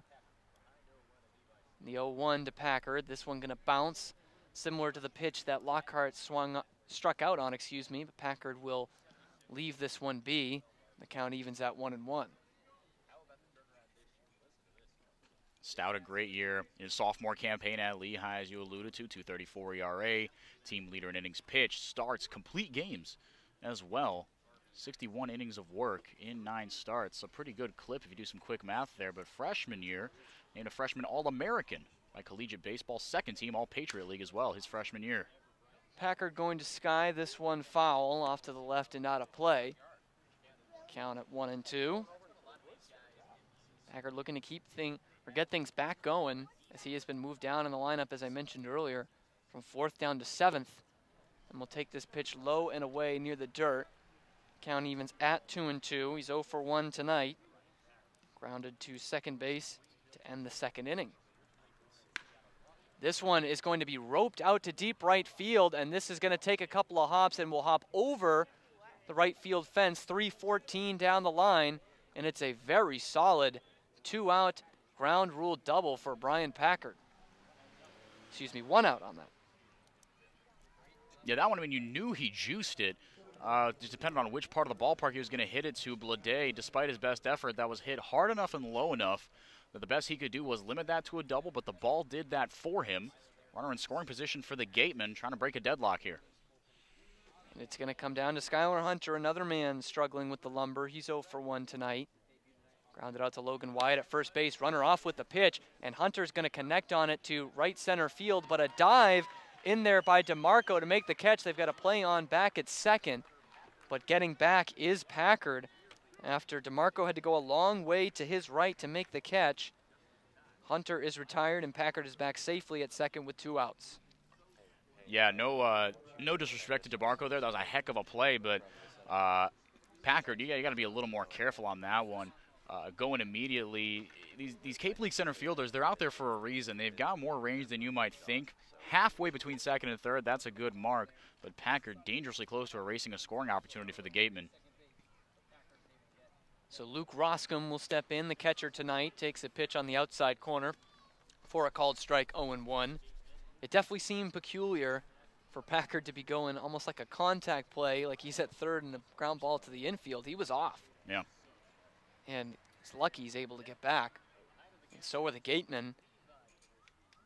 Stout comes home, 0-1. Not too far off from the first pitch, but this one misses. 4-1, count even at a ball and a strike. with 2 outs in the inning and a go-ahead run standing at second base in the person of Bryant Packard. You're in a 1-1 ball game from Eldridge Park. Roscom is going to hit this one to deep center, and twisting and turning is DeMarco, but he will camp under it, and that's how the inning will end. Still 1-1 the score as we head to the bottom of the 5th here on the Gatemen Baseball Network from Eldridge Park.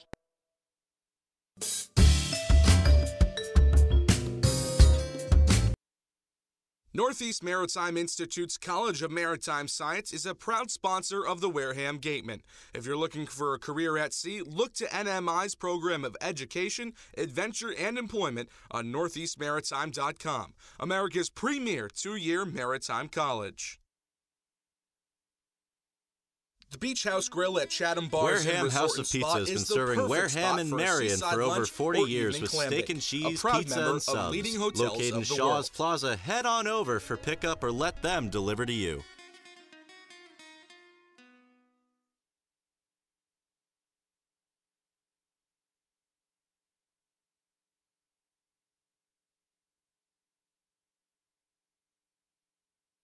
One of the area's best restaurants is located Beach right up the House street. Grill at Chatham Brewfish Bars Bar and and Resort Eatery. and Spa Brewfish is the offers 20 perfect spot rotating for a craft seaside beers on lunch tap and or creative evening pub clam food. bake. Check A out their proud member off-the-menu of brunch leading with Bloody hotels Mary of the Bar and world. $5 mimosas on Sundays. Join us for outdoor dining and drinks under the tent or for live music every weekend, located on Route 105 in Marion.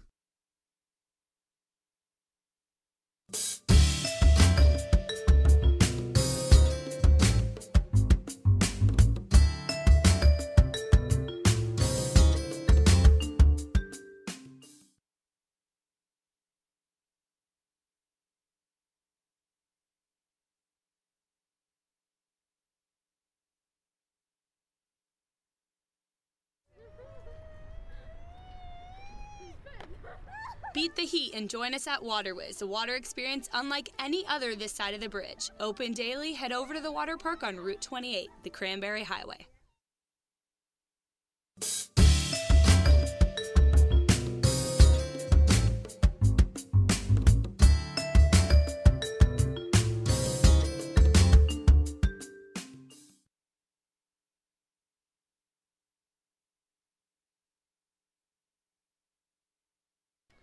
Halfway through the game here as we go to the bottom of the 5th and a 1-1 score here on the Gatemen Baseball Network. I'm Cameron Stewart, tossing it over to my broadcast partner, Enrique DeMore, for play-by-play for the duration of the game. Thank you very much, Cam. Like he said, 1-1 ball game here in the bottom of the 5th inning at Eldridge Park. These two teams playing a rubber match of sorts as they split a doubleheader this past Sunday. New arm on the bump for the Gatemen after a 9-strikeout, 1-walk outing by the sophomore from UCLA, Ryan Garcia.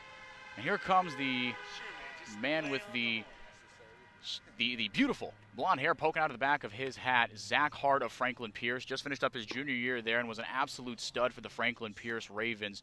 12 starts, all appearances, or that was all his appearances this year. An 8-1 record, 82 1/3 innings pitched, 88 strikeouts, and an ERA at $1.97. He's got really good stuff. We saw him on day 2 of the season against Harwich, pitched 2 innings of work, scoreless, 1 strikeout, 2 hits served as well. So it's been a little over a week since Hart has pitched, and he will face 7, 8, 9 for the Firebirds, Justin Levy, Matt Frazier, and Quincy McAfee. And of course, the pitching change is brought to you by the Bay Point Country Club, Onset's 18-hole championship golf course, with a driving range open 7 days a week and senior discount offers every day and always welcome to the public, so get to the point. Diving stop by Vaughn over to a hustling Zach Hart. Man, oh man. You know, we always talk about Andrew Vaughn's bat, and we've talked about how good a defensive first baseman he is, but even still, he surprises me every time with his athleticism because he's a little guy and he's stockier. It doesn't seem like he'd be able to move that well. He's got a lot of beef in his legs, but a really good ranging play by Vaughn. Yeah, for a guy you said not too tall, he does have a lot of range. Only listed at 5'11". Does have the power hitter's build, just not tall, but has certainly flashed the leather with that glove at first base this season, no doubt about it. That one misses outside to Matt Frazier. And it's funny, when I got to talk to him and Bryson Stott, two guys who did not know much about each other before the season started and have become two of the – Stott's a big personality, Vaughn a little quieter, but two of the best friends on this team. And Stott was very quick to praise Andrew Vaughn's glove when asked, what do you like most about Andrew as a player? And it was his glove, and Andrew even said, I pride myself on being a good defensive first baseman. And that one got him right in the shoulder. Matt Frazier takes one off the right shoulder blade. As Hart lost control of a fastball, put him aboard here with one out.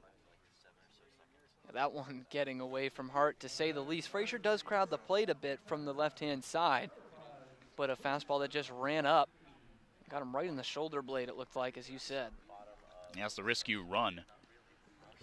If you can take a beating, shrink the strike zone a little bit, make pitchers really work, but sometimes, intentional or not, you just get clipped. But Frazier doesn't look too banged up at all. Pretty aggressive lead over there at first. Quincy McAfee, the batter, pickoff attempt. And there safely. McAfee 0 for 1, struck out to start out third inning. That was Garcia's 5th strikeout of the day. The final line on him, 9 strikeouts, 1 walk, 3 hits, 1 earned run. Over 4 innings of work. Excuse me, a little hiccup caught me off guard there. That one was a bang-bang pickoff play as well. Hart for 6'4", 235. Pretty quick feet out there on the mound. Yeah, and he had a good move over to first base that time. Just getting back was Frazier. It's definitely a play on there. Checks his sign, gets it, likes it. Fastball just misses inside to McAfee.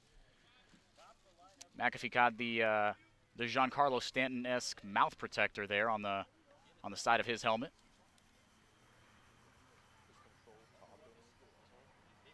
Another pickoff attempt. Frazier in there, head first slide. He's safe. And their home reds that just say Cape Cod across the front are the Orleans Firebirds. Their color scheme does include red, so it works out nicely for them. Hard fastball misses up and in. We haven't seen a home game at Spillane this Friday yet, so we have not seen the Gatemen don the home reds. As broadcasters, too, we've got our red polos on. Try to continue the tradition. At least it looks better with Orleans. We were in Falmouth last Friday. Yeah, that was wonky. With the maroon socks and maroon on the hats. Luke Roscom under a high pop-up. Makes the grab. And looks his former Duluth Huskies teammate Matt Frazier back to first. 2 away. One of those plays for a catcher that's not quite easy, as you're usually used to one hanging up all night for you, and you have to wait to throw your mask. This one, Roscom has to locate it right away and hustle over, as it was not too high in the air. And he goes off towards the Gatemen dugout to his left and makes the play. Now top of the order, Pat DeMarco shoots one foul down the right field line. No defined seats, really.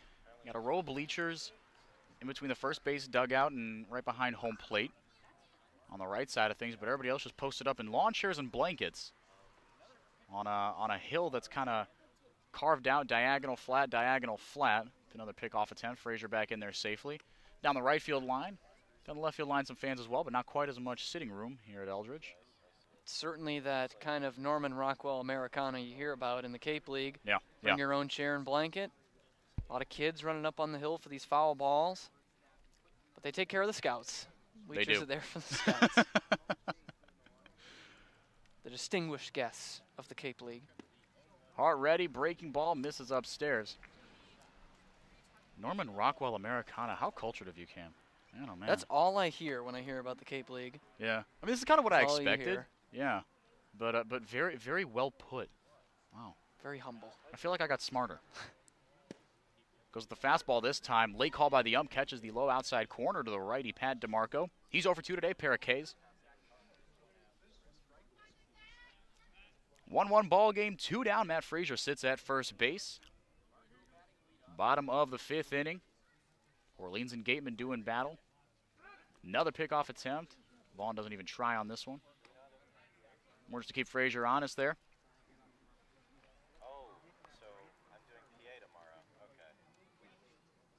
Frazier batting just a $136, but a menace on the base paths when he does get on. That's just 1 stolen base this year, but as a speedster out in the outfield, just has yet to make it translate really to the base paths. Did so at Arizona. That one under the feet of Roscom, just not able to grab it.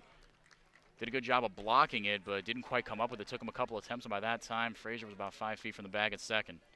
And that's the second one that Roscom's had trouble with, to have a runner advance to second tonight. First one, as you'll remember, was a strike 3 call that he dropped, and I thought they would have had a play on him. I think he definitely had a play on Frazier here. It was right under him, just could not locate it. And a bit of a tough play to find that one underneath you, like the pop-up he caught in the last hitter, where he had to quickly adjust to where it was. Obviously, runner couldn't advance on the last one, but would have had a beat on it. Tough one to find when it's underneath you. Frazier's second stolen base of the year, and the 10th on the year. Nice round number for the Firebirds. Laser into left field. That's going to get down for a base hit. Frazier rounding third. They're going to hold him up. Throw comes in. Cut off by Shenton. Runners at the corners. 2 down. See if the Firebirds can convert here. And Orleans has definitely done their homework. We have seen some absolute seeds come in from Bryant Packard in left field this year. He has already gunned down a runner at the plate. And they are not testing him this time. In fact, that runner he threw out at the plate was against Orleans on Sunday in the doubleheader. And they're not testing him this time. It was sharply hit to left field, so a good stop sign put on down there at third base. Something in my gut says it was Frazier that was gunned down. I'll flip through my scorebook when I get a chance, go about 5-6 pages back. I would tell you who it was. But to your point, that was quite the unbelievable throw, and I was broadcasting that game from left field, just beyond the left field bleachers. So I got a really good view of that one. Packard put everything he had into that one, chopped over towards the Orleans dugout. 0-1 to J.J. Blade. The throw was certainly unbelievable from Packard on that day, all the way from the air, a little deeper than where he was when he got that ball, and got it all the way to the plate. Drew Millis was just waiting for it to come down to make the tag. So they don't want to test those waters again.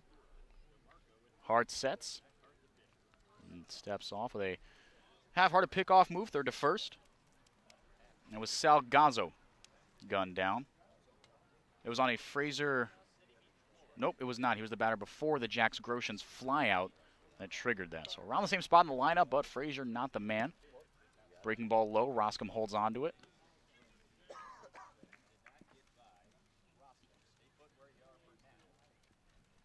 One on Blade, 1 for 2 with a hard hit double back in the third inning. The pitch. Hard ground ball through the left side. That's a base hit. That's going to get a run in and move Pat DeMarco up to second base. Orleans takes a 2-1 lead. Back-to-back singles in the bottom of the 5th inning.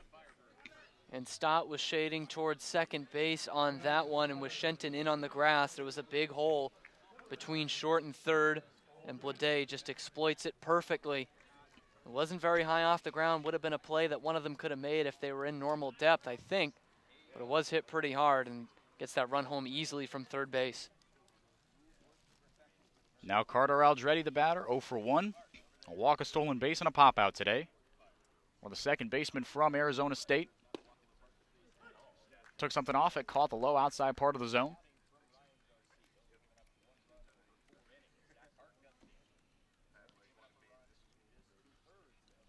Hart has been good. His fastball is firm. His breaking ball not quite as biting as Garcia's. But just missed with a couple of pitches today. Broken bat number, caught on a line by Valenzuela over there at second base. So the side is retired. The Orleans Firebirds do get one, but they strand two. 2-1 going to the top of the 6th inning from Eldridge on the Gatemen Baseball Network.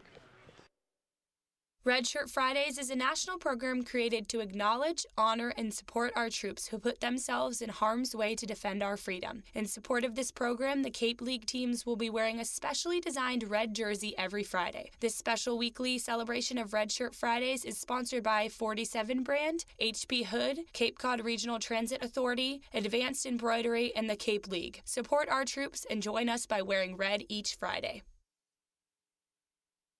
For a nostalgic Cape Cod vacation experience, head to Bay Motor Inn, where guests are treated like family. Located in the heart of Buzzards Bay Village, this 1950-style cottage colony still provides you with up-to-date amenities. The Gatemen thank the Bay Motor Inn for their support. Located along the Cape Cod Canal, Keystone Place at Buzzards Bay is the area's newest rental independent living, assisted living, and memory care community. With some of the area's largest apartments and an ultra-inclusive monthly service package, Keystone Place is a life-fulfilling retirement community unlike any other. Distinct assisted living and memory care programs provide personal care services according to each individual's needs. Discover Keystone Place, the best option for meeting the care and support needs of seniors on Cape Cod.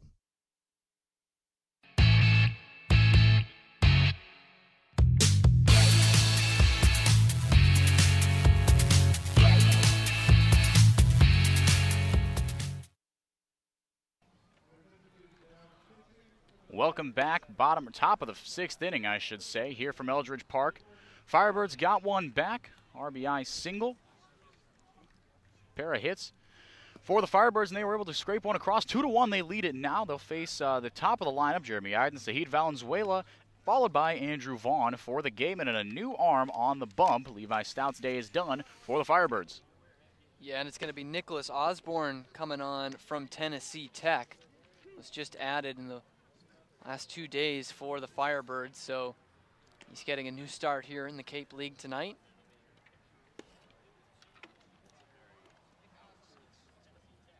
Nicholas Osborne originally from Sevierville, Tennessee. Like you said, his first look at any Cape League competition, 6'2", 205, rising senior. Right-hander, about a month older than me. That's one thing that it's getting tough to get used to these last couple of years. Is all these superstars in college? They're just as old as us. It's a little humbling, huh? It's a little weird seeing Andrew Vaughn go deep and know he's younger than you. It's a little weird. Like seeing Jason Tatum for the Celtics, same thing. Mm-hmm. Fouls out one straight back, does Idens. It's humbling. Yeah. That's what I'd say. I would say so. To finish that up. He's 1 for 2 with a deep double. And we mentioned how to dead center here at Eldridge, it's again a humbling 434 feet from home plate. We've seen a couple guys today hit balls on other ballparks with similar fence height. Waving a miss at that one in the dirt. Because the fence isn't too high here at Eldridge. It's about 5.5 feet off the ground, 5 feet-ish. A lot like Bourne, what we saw last night. Exactly. Short fence. And Iden's one of a couple players. I think Luke Ross, I don't think we talked enough about him, but he really put a charge into one. And DeMarco out there at center, you put it best. He was twisting and turning. He was running back on it, looked over his left shoulder, right shoulder, left shoulder, then turned around 180 degrees and made the grab. Really, really good play by DeMarco. Most other ballparks would have been a much tougher play to make. So now home field advantage here at Eldridge. Waving a miss at a pitch at eye level from Idens, visibly frustrated with himself that he chased that one. One away here in the 5th, or in the 6th inning, I should say.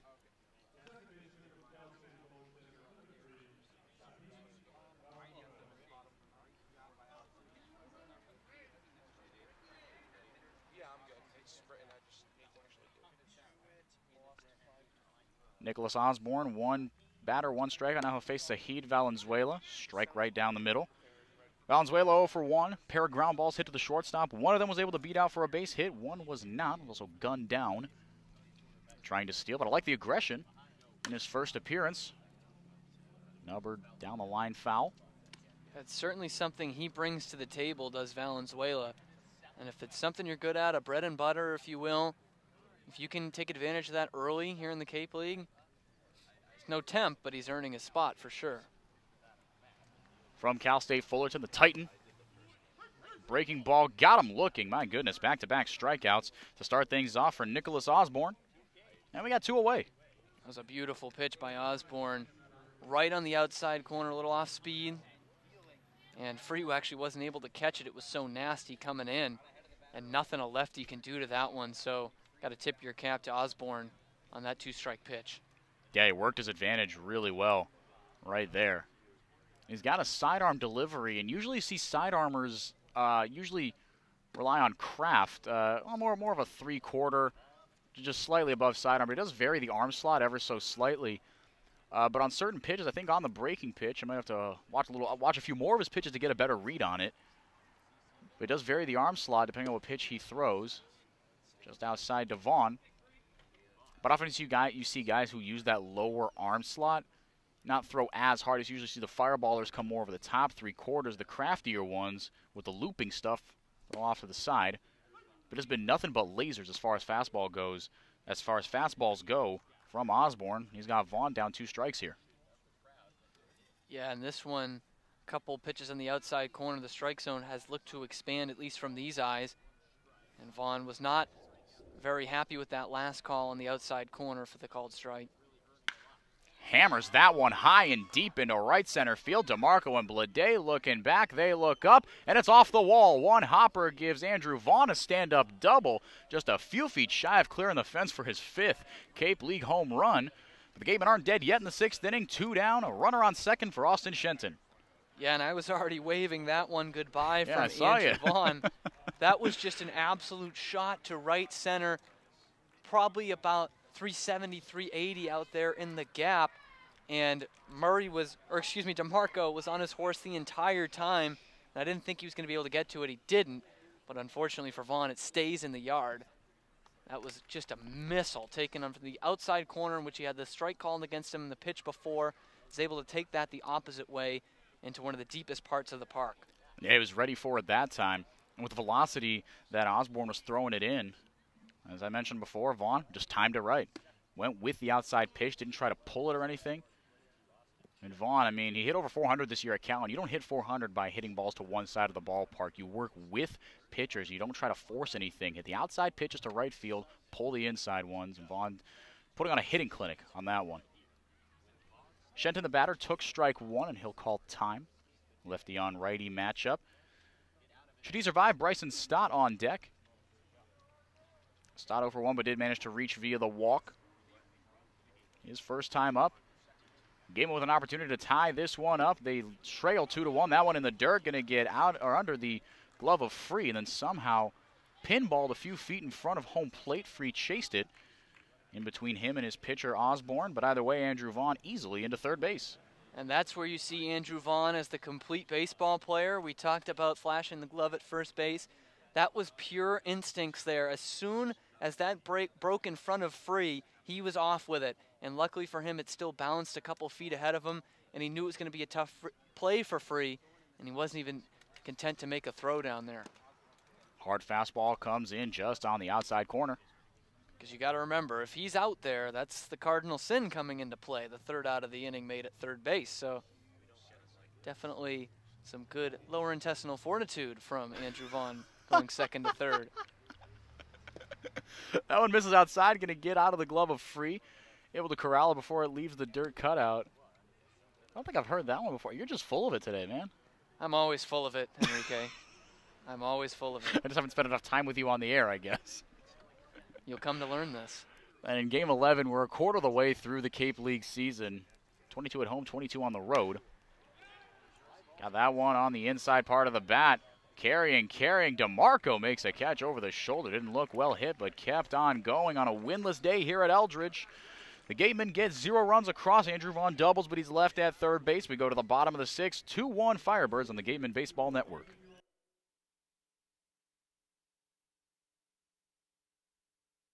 Clobbered high and deep to right center field, and this one is gone. A home run. Eastern Propane and Oil is the Wareham Gatemen home run sponsor. Each time a home run is hit by a Gatemen player, Eastern Propane and Oil donates a camp scholarship to a deserving youth. Eastern Propane and Oil, we're in your neighborhood.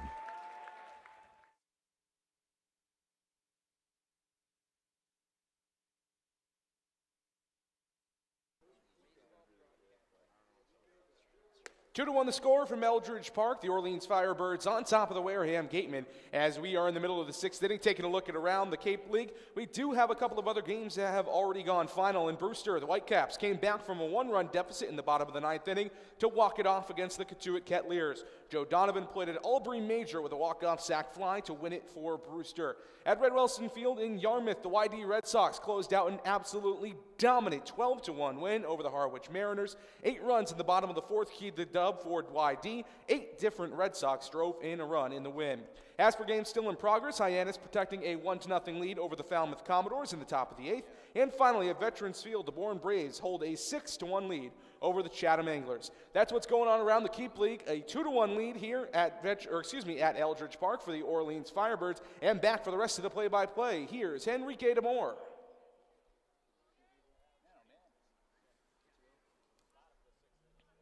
Man, you just get better and better at those, JD. Well done, of course. Thank you to our host. Today, we'll throw it back to him eventually once this one is over from Eldridge Park to wrap us up here. Right now, the Gatemen do trail it 2-1. Zach Hart, with his golden locks, poking out the back of his hat, delivers ball 1. Logan Wyatt, James Free, and Phil Clark as well. 4, 5, 6. That one chopped almost into the dugout of Orleans. And that game, YD against Harwich, that one started with plenty of time. Because at Red Wilson Field, they don't have lights. So that one was called in 8 innings. Not that it mattered, of course, when the score was 12-1. Pretty impressive. And Katuitt, been back and forth for them all year. Brewster, all of a sudden, after a sloppy start to the season, started winning some ball games. Lost to Orleans yesterday, though, 3-0. Got him looking. Breaking ball at the knees. Really well located. Wyatt goes down looking for the second time today. First strike out of the day for Hart. James Freese, the second, is the second batter of the inning as well. Phil Clark follows him. Free has struck out swinging twice today. Both of those out of the hand, of course, of Ryan Garcia. An absolutely dominant start for the sophomore from UCLA. 3 hits, 1 walk, 1 earned run given up, and 9, count them, 9 strikeouts through 4 innings. Struck out the side to end it through 61 pitches, 41 of them 4 strikes. An absolutely vicious start for the Bruin. From the windup, Hart deals, swing and a miss. Roscom not able to hold on to it. No harm, no foul. There is no one on base.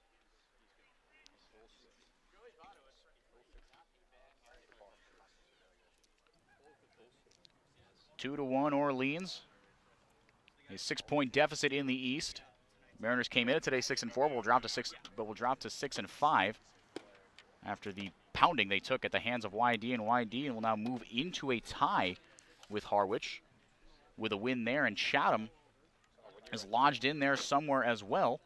But they're losing 6-3 in the bottom of the 4th to Bourne, as JD mentioned. Tipped that one into the glove, strike 2. So an absolute logjam in the East. The West, still a lot of really good teams up top, but Falmouth is precipitously dropping out of contention in the West. They're knotted at 1 with the Harbor Hawks, as JD mentioned, in the 9th inning. That one lifted foul. But Falmouth has lost 5 straight. Things are not going well for the Commodores. Certainly looks like the wheels have fallen off. It's hard to believe that it might have come after that Gatemen comeback victory so early in the season, but as you said, things just get from bad to worse for Falmouth. Now won a ball upstairs. Free putting together a heck of an at-bat. 7th pitch of the at-bat. Coming in from the right-hander, Hart. From the windup, deals. Swinging a tip. Going to go back to the backstop. Roscom able to corral it, but the strikeout leaves a man at first, as that one was tipped and not into the glove directly, but Cam, maybe you had a better vantage point. Did that pop out of Roscom's glove, or did it just skim it on the way to the backstop? Yeah, I just don't think Roscom got completely under it there, and it skipped the top of his mitt where the lacings come over the leather there, and he just missed it. I mean, it just went straight to the backstop, and that's how Free gets on. Tough break for the Gatemen. Should be 2 outs, nobody on. But a man out and a man aboard for Phil Clark. Hammered a double his first time up, but struck out swinging. His next time up, loops a single into right field. Idens comes in on it. Plays it off a weird hop into Stott. Now 2 aboard, and the free pass is coming back to bite the Gatemen here. Hopefully Hart can keep it under control. Free passes came back to bite the Firebirds back in the 2nd inning when these 2 teams traded 1 run apiece. It was a 1-1 deadlock until the bottom of the 5th inning when Orleans pushed across a run, an RBI single by J.J. Blade. Yeah, anytime you have to get 4 outs in an inning, that's obviously very tough and not something you sign up for. But for the Firebirds, credit to them. Clark, the next hitter up, takes the first pitch in there for a single to right field. He's not messing around. And now all of a sudden, if you're Hart, you think you've got 2 outs and nobody on, and 2 pitches later, or excuse me, 1 pitch later, really, you've got 1 out and 2 men on. And trying to hold on to it's a 1-run ball game. Justin Levy trying to make him pay after the Clark single. On second is James Free, the second. Phil Clark, the freshman from Vanderbilt, one of 3 Commodores in this lineup, along with Pat DeMarco and J.J. Blade. Pair of Louisville Cardinal teammates in this one as well. Logan Wyatt and Justin Levy, the man at the plate, takes strike 2 at the knees. 1-2 on Levy. Matt Frazier waits on deck. Levy 0 for 2. 2 men on, 1 away. For the Firebirds, they lead the Gatemen 2-1 here. These two teams split a doubleheader on Sunday. They're playing a rubber match of sorts. Hard ground ball off the bag, fair ball. Another tough break for the Gatemen, but everyone will just move up one station. Playing that one really well was Packard. That one. Yeah, once again, you got to take into consideration the defense of Packard there. He makes a good play on that, as you said. And again, we go back to that drop third strike. Would have been 2 out, nobody on. Now we've got the bases loaded. You can't really say what would have happened to Phil Clark and Justin Levy. So still might be 2 on, but the bases are loaded here, like you said, Cam. Chopped over to second base. Nice spinning play by Valenzuela. Off-balance throw in there. A 4-3 put out, a nifty one, but a run does score. Infield's playing back. 3-1 lead for Orleans. James Free comes in to score easily. Clark moves up to third. Levy to second. An RBI ground out by Matt Frazier gives the Birds a 3-1 lead. I'm not going to repeat myself again, but that was the second out recorded on the scoreboard this inning. It's tough. That's tough. And a run comes home. And now a pinch hitter here. It's Ricky Martinez, pinch hitting in the 9 hole for Quincy McAfee. We'll see what defensive wizardry New Orleans come up with here. Martinez takes ball 1 outside.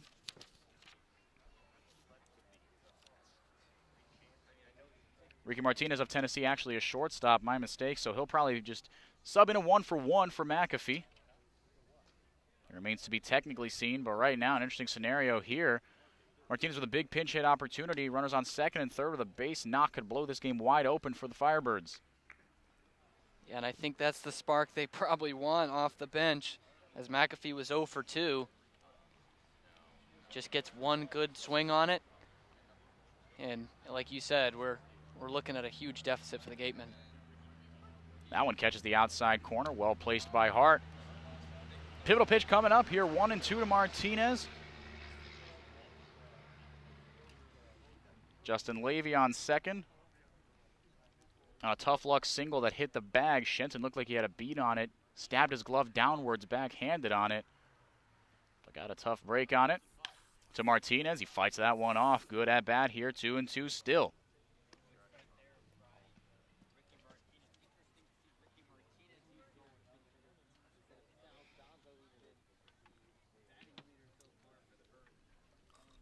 Martinez, the sophomore from Tennessee.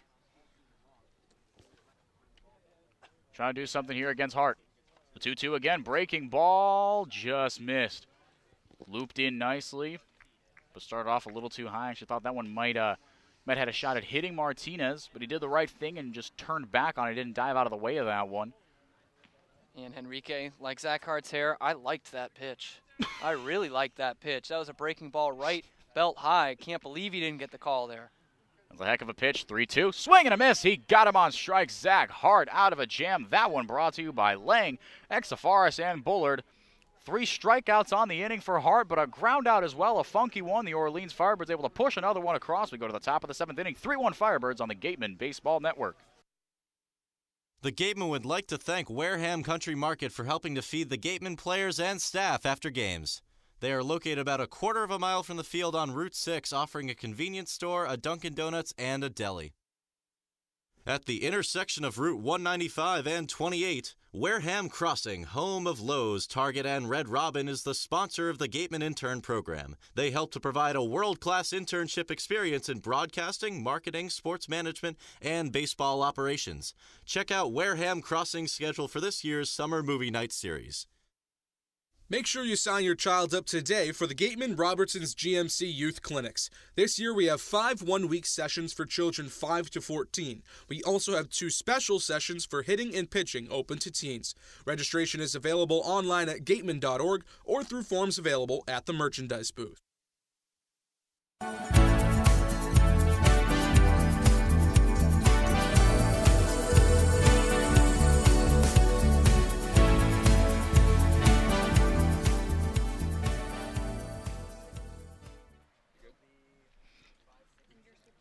Welcome back. Top of the 7th inning. Ricky Martinez struck out by Zach Hart to end the threat. Orleans had the makings of a big inning in that one, but the Gatemen pitching staff limited the run damage to 1.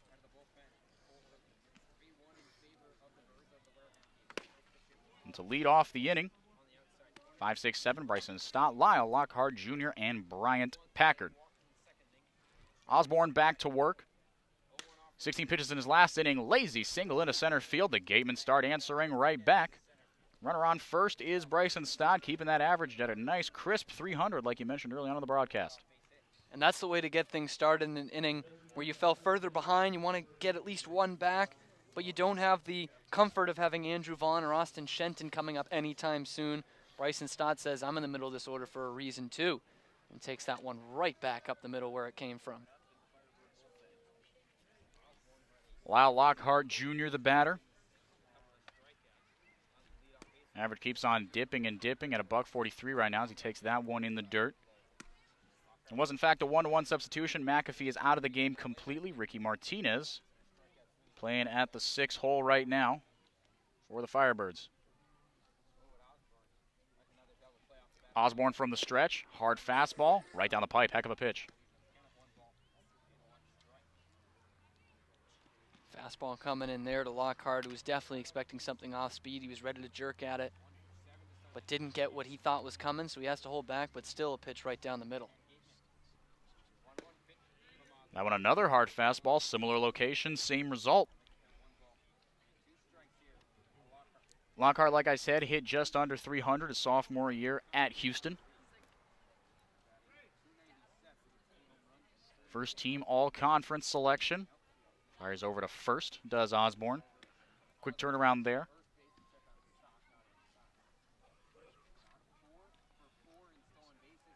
Stott moving it to 1 for 3 on the day with that single. Check to swing in the dirt. Free, able to step a few feet back and to his right, flips off the mask, able to get it back to his pitcher. So Bryson Stott remains at first base.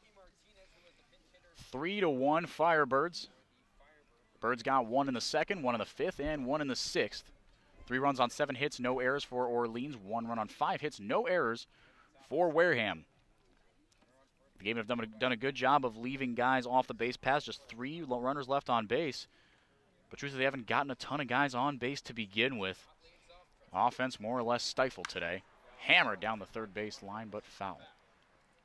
And partially because of those struggles on getting guys on base today, I wonder if there might be something on here with Stott at first base. Obviously some excellent instincts on the base paths, 4 for 4 this year in stolen bases.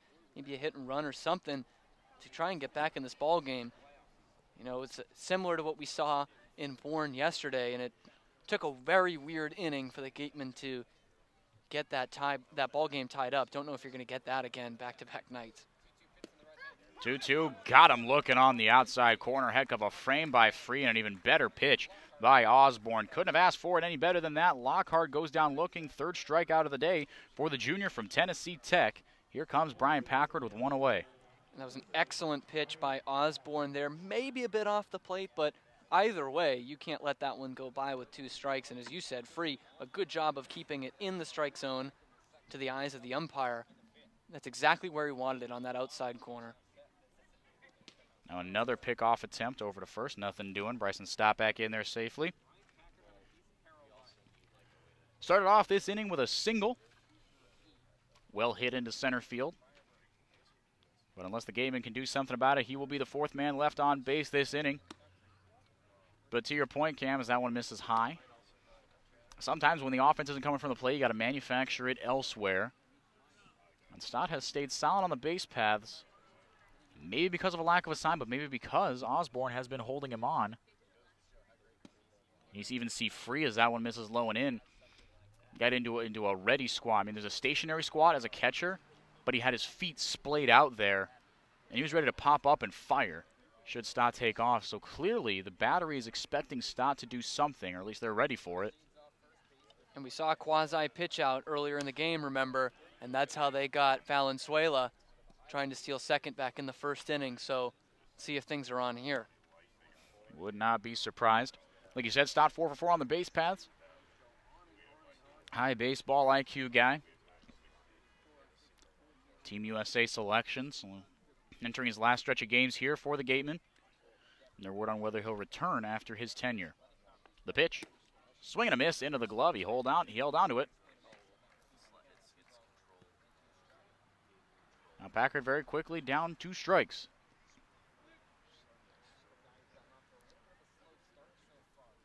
Skylar Hunter waiting on deck. Packard trying to turn his fortunes around at the plate. Got things going in the right direction, though, in the 5th inning, a ground rule double.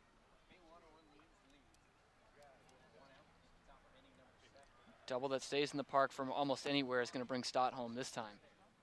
Absolutely, Stott. Not a speedy, not a speedster. He's got wheels on the base paths, but like we've alluded to this inning, it's the intellect and the instinct on the base paths. So, like you said, any well-hit double, he's scoring from second, he's able to get a good jump on anything off the bat of Packard. Free requesting a new ball at the behest of his pitcher, Nicholas Osborne.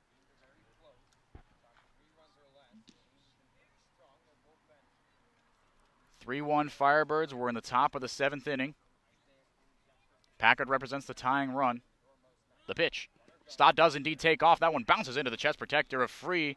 And Stott with a free base, but it didn't really matter as that was the ball 4. So Packard gets aboard via the base on ball. Skylar Hunter now an opportunity with 2 aboard and 1 out. And Bryson Stott's going to be devastated that won't go down as a stolen base as he got a perfect jump. Would have been in there easily no matter what. But as you said, ball 4 is the offering. And Gatemen threatening here. Tying runs on base here in a 3-1 ball game. Runners at first and second. So let's see what Wareham can do. We'll have to wait a little bit after a mound visit. That brings all the infielders in. Talking a little bit of strategy, probably Skylar Hunter. We've seen him bunt for singles, and we've seen him bunt for just about everything else as well. Speedy center fielder for Purdue in the spring and for the Gatemen here this summer. So probably just getting bunt defense set up, if nothing else. With 1 away, though, even if he executes the bunt and gets his guys over to second and third, gets Stott to third, moves Packard up to second with 2 away. Luke Roscom, he's hit the ball hard a couple of times, but it's a little tougher. And do you think you make Hunter bunt here, or do you let him swing away? You actually took the words right out of my mouth with Luke Roscom standing on deck. Has had some good swings tonight, and he's a guy you want to get going, but you also want to win a ball game. And this is a tough time to say, hey, we want to get you going, so we're going to put guys at second and third on here for you with 2 outs, best case scenario for a sacrifice here. But I would say swing away. And he doesn't show bunt, instead take strike 1, so it's looking like that is the direction that Don Sneddon is going to go. And the reason I say that is because you also want Hunter to get going, and this is a much easier opportunity for him to get going, even though he's susceptible to the double play here. He's got great wheels going from left-hand batter's box down to first base, always a little bit easier. So I would take that risk. Hammers that one into right field, going to get down for a base hit. Skylar Hunter does get going around second in to score easily as Bryson Stott. They're going to hold him up at third. Skylar Hunter with an RBI double. Now runners at second and third with a 1-run deficit with 1 out for Luke Roscom. I love you, Don Sneddon, but Andy Lang, my application is coming for manager of this ball club. What a call right there, huh? What a call indeed.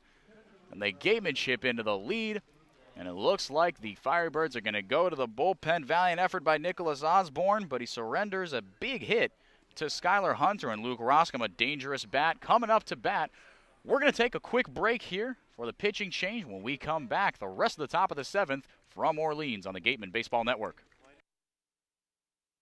The 80 Makepeace Company also owns and operates Reed Custom Soils, the area's leading manufacturer of custom soils, including CU structural soil and Rooflight certified green roof media. Reed Custom Soils is also a manufacturer and distributor of baseball infield mix and conditioners. To learn more, visit 80makepeace.com or reedcustomsoils.com. At E.L. Morse Lumber, commitment to the customer shines through in every aspect of their daily operations, including their competitive prices, complete product selection, and superior customer care. Visit E.L. Morse Lumber, located on Cranberry Highway in Wareham, for service with a personal touch.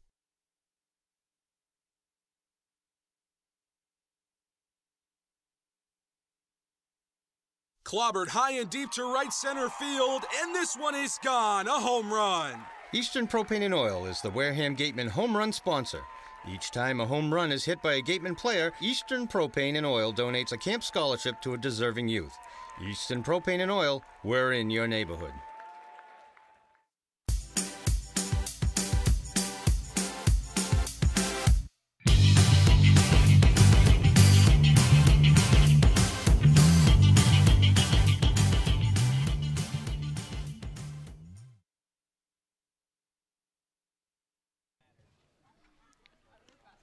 Welcome back to Eldridge Park, top of the 7th inning. The Gatemen have something going. Bryson Stott started off. He came around to score on a Skylar Hunter double. Way to restart the bat for the Purdue center fielder. Hit over 300 this season for the Boilermakers. Got off to a good start to the season. Last few games have not been kind to him offensively, but comes up in a big, and I mean big, spot for the Gatemen. Pitching change for the Orleans Firebirds. Done is Nicholas Osborne. In comes Zach Christofak, wears number 10 for the Firebirds. And I love this opportunity coming up now for the Gatemen. Luke Roscom has put some good swings on balls tonight. Took one out to deep center, which might be a homer in most of the other ballparks in the Cape League. Obviously 434 out to dead center here in Orleans, which is the furthest field I've ever seen. And so that obviously was not doing for him earlier in the game. And now he's in a comfortable situation. There's one out. You've got two men in scoring position in what's now a one-run ball game. And he feels like he's made for this. And he has not had the great start to the season, but it started to come together this week. He was our player of the game a few nights ago back at Spillane, so I'm sure he's relishing this opportunity right now. Big-time players make big-time plays. Luke Roscom trying to prove that he is one of those guys. Takes a hard fastball at the ankles, 1-0.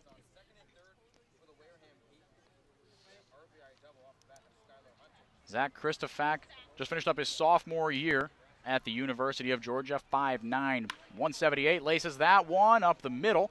Might get a run in though. Martinez across the diamond, and the 6-3 putout does in fact get a run in. So all the more important that came with one out. Skylar Hunter swinging away. A great call, as we mentioned, by Don Snedden to free up the at bat for Luke Roscom, and he delivers. Tie ball game, 3-3 in the 7th. And you just love to see that one there. Not the best swing he's put on it tonight. He was actually a little bit jammed on it, but put it to a decent part of the infield that had a chance to get up the middle. Good play by the shortstop there, though, to get it over. And like you said, run comes in, less than 2 outs. Perfect. Jeremy Idens takes ball one with a man at third. That is Skylar Hunter, the hero of the inning. Hunter 1 for 3 with a double. Idens 1 for 3 with a double. 3-3 ball game here in the 7th. The Gatemen continue their late inning heroics. Conventional and unconventional. Power bat from Hunter. RBI ground out from Roscom. Brian Packard reached via the walk. It was Bryson Stott who started off with a single. He came around to score earlier as well. Idens turns his body around, but not the bat, so he's able to hold up for a ball.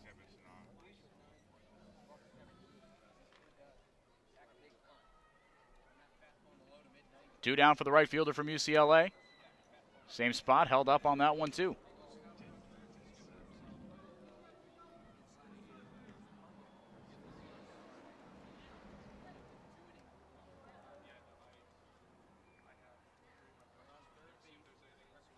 Now the pitch from Christofak, swing and a miss. For strike 2, tips it into the glove.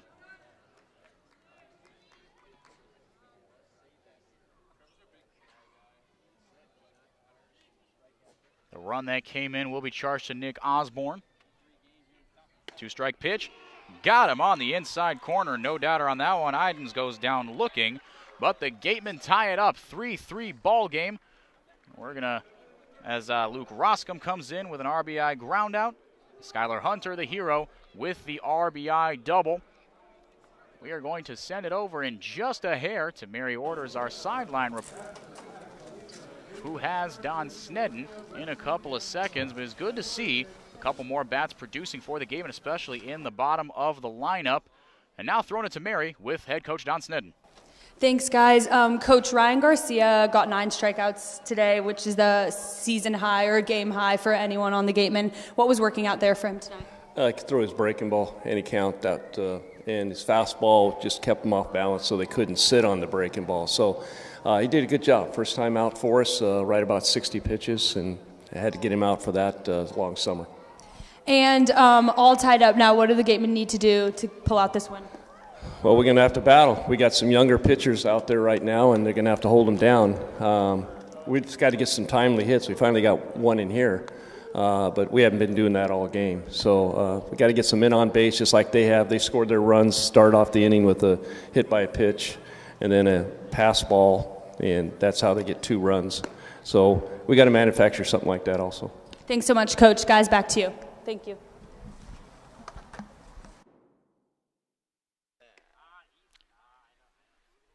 Thank you so much, Mary. Bottom of the 7th coming up here.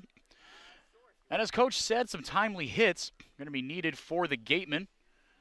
They got some timely ones here, able to answer back. As the teams traded runs back in the 2nd inning, 1 up, 1 down. 1 for the Gatemen, 1 for the Firebirds. I don't know why I decided to say it like 1 up, 1 down, but you get the idea. Bottom of the 5th inning, Orleans scraped across one more. Bottom of the 6th, they got one across as well. But in the top of the 7th, it was Luke Roscom and Skylar Hunter. Bottom of the lineup producing. We've talked about production from all parts of the lineup, and I think I've even said it in a key to the game, or I wrote it down in the Broadcasters Roundtable, which, by the way, you can check that our Ian Vicero put together. That one's on our website. I think he called it The View from the Booth, something clever like that. Sure was. But a well-balanced lineup for the Gatemen is going to be the key to the offense this season. And kind of like I mentioned on the pregame show, it's been a new hero every day in Roscom and Hunter. And have given the Gatemen an opportunity to beat the Firebirds today. Really encouraging to see. Ball 1 high. On the top of the lineup for Pat DeMarco, getting his 4th at-bat today. 1 for 3, pair of strikeouts and a single. Lifts that one high. Third base side. Do they have room? He drops it. I have an awful, and I mean awful, vantage point here from where I'm sitting. The third base dugout blocking just about everything and foul ground down there. But just a long, loud strike at the end of the day. And Orleans has been hospitable to us today. Yep. This is the worst vantage point, worst view down that line than we've had of anyone. And to be fair, their broadcasters have it too, so Fair, we're in the yep. struggle bus together. Got him on the inside corner, 2 strikes.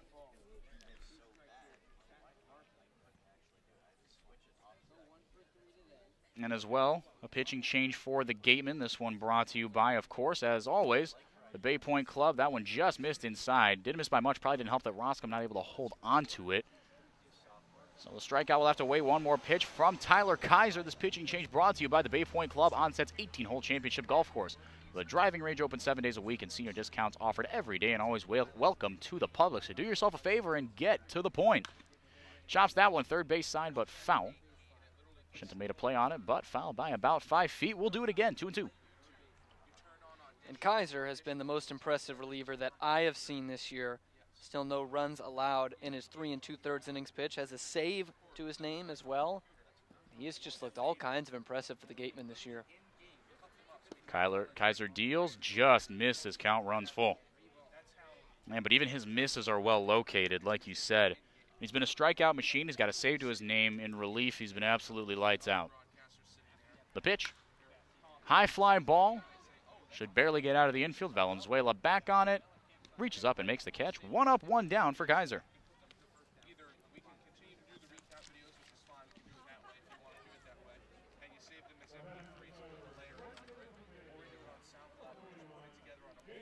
And we're talking about that inning that the Gatemen rallied for 2.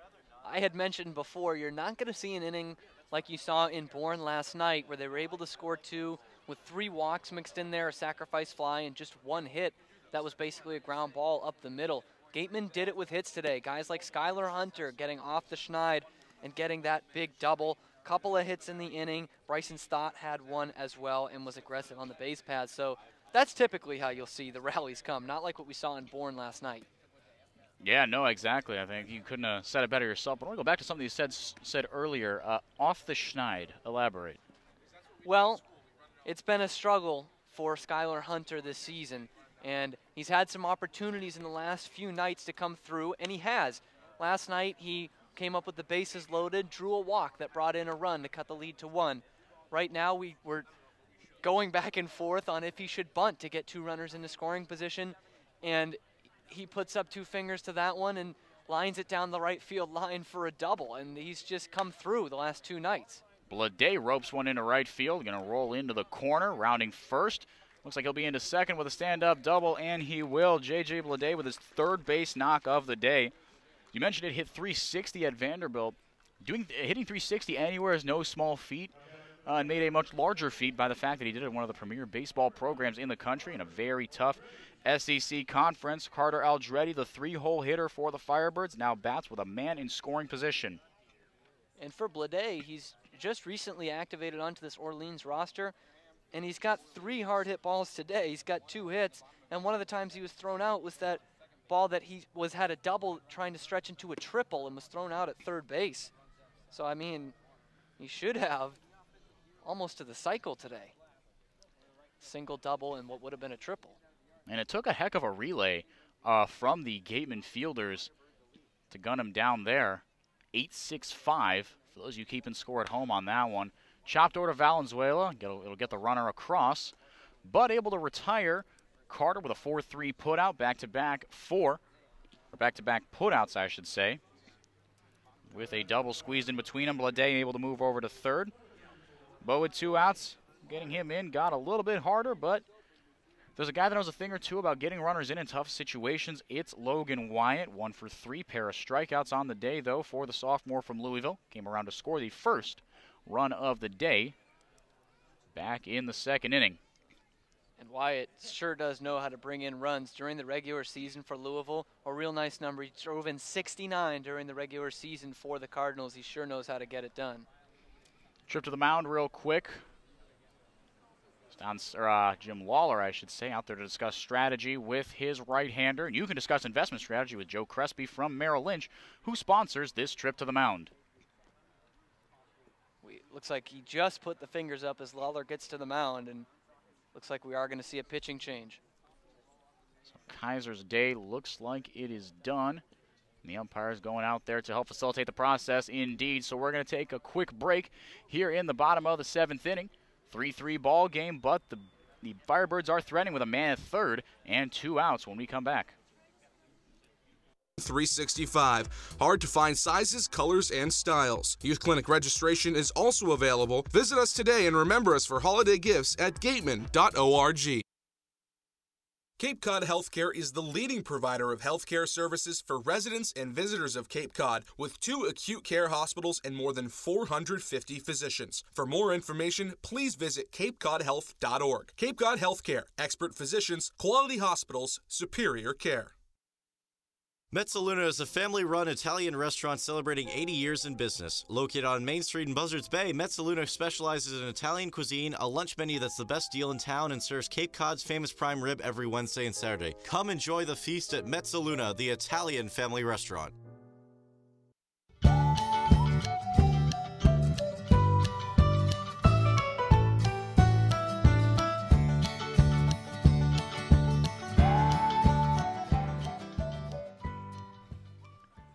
Welcome back to Eldridge Park. Bottom of the 7th inning. Gatemen have a man at 3rd with 2 outs. J.J. Blade reached on a double, moved over to 3rd on a putout from Carter Aldretti. And a great ball game here at Eldridge just got a lot more interesting. Cam Stewart, who is that on the pitcher's mound? Well, it's a guy who is redefining the designated hitter moniker today. It's Lyle Lockhart coming in and pitching a left-handed thrower. We obviously know he's a switch hitter at the plate. And he has had some experience in this. He did have 5 starts as one of the midweek starters for the Houston Cougars this year. Numbers not too stellar. 1-2, 6.64 ERA, but did have over a strikeout an inning at 22 Ks in 20 1/3 innings pitched. So first outing of the season for Lyle Lockhart. We were surprised to see Joey Matulovic come in relief as a starter last night. He was not surprised, as we learned after the game. He said it was going to be his start in the rotation. Interesting to see if Lyle Lockhart was expecting to come in, as he was penciled in as the designated hitter in the starting lineup. And he is the DH, so no defensive substitution, even though it is, I guess, technically a position player sort of pitching. So whoever they slot in will be the DH from here on out, but that'll remain to be seen when we flip it to the top half of the inning. But right now, good breaking ball from Lockhart. Doesn't miss by much. And what a task. I got to face Logan Wyatt here with the go-ahead run just 90 feet away with 2 down. Yeah, and not very many lefties still left in this Gatemen bullpen with 3 hard-hitting lefties coming up for Orleans. Lyle Lockhart's the guy who's going to get the call. We'll see if he becomes this lefty specialist for the Gatemen going forward. Wouldn't that be something? 1-1 to Logan Wyatt here. 3-3 ball game, bottom of the 7th.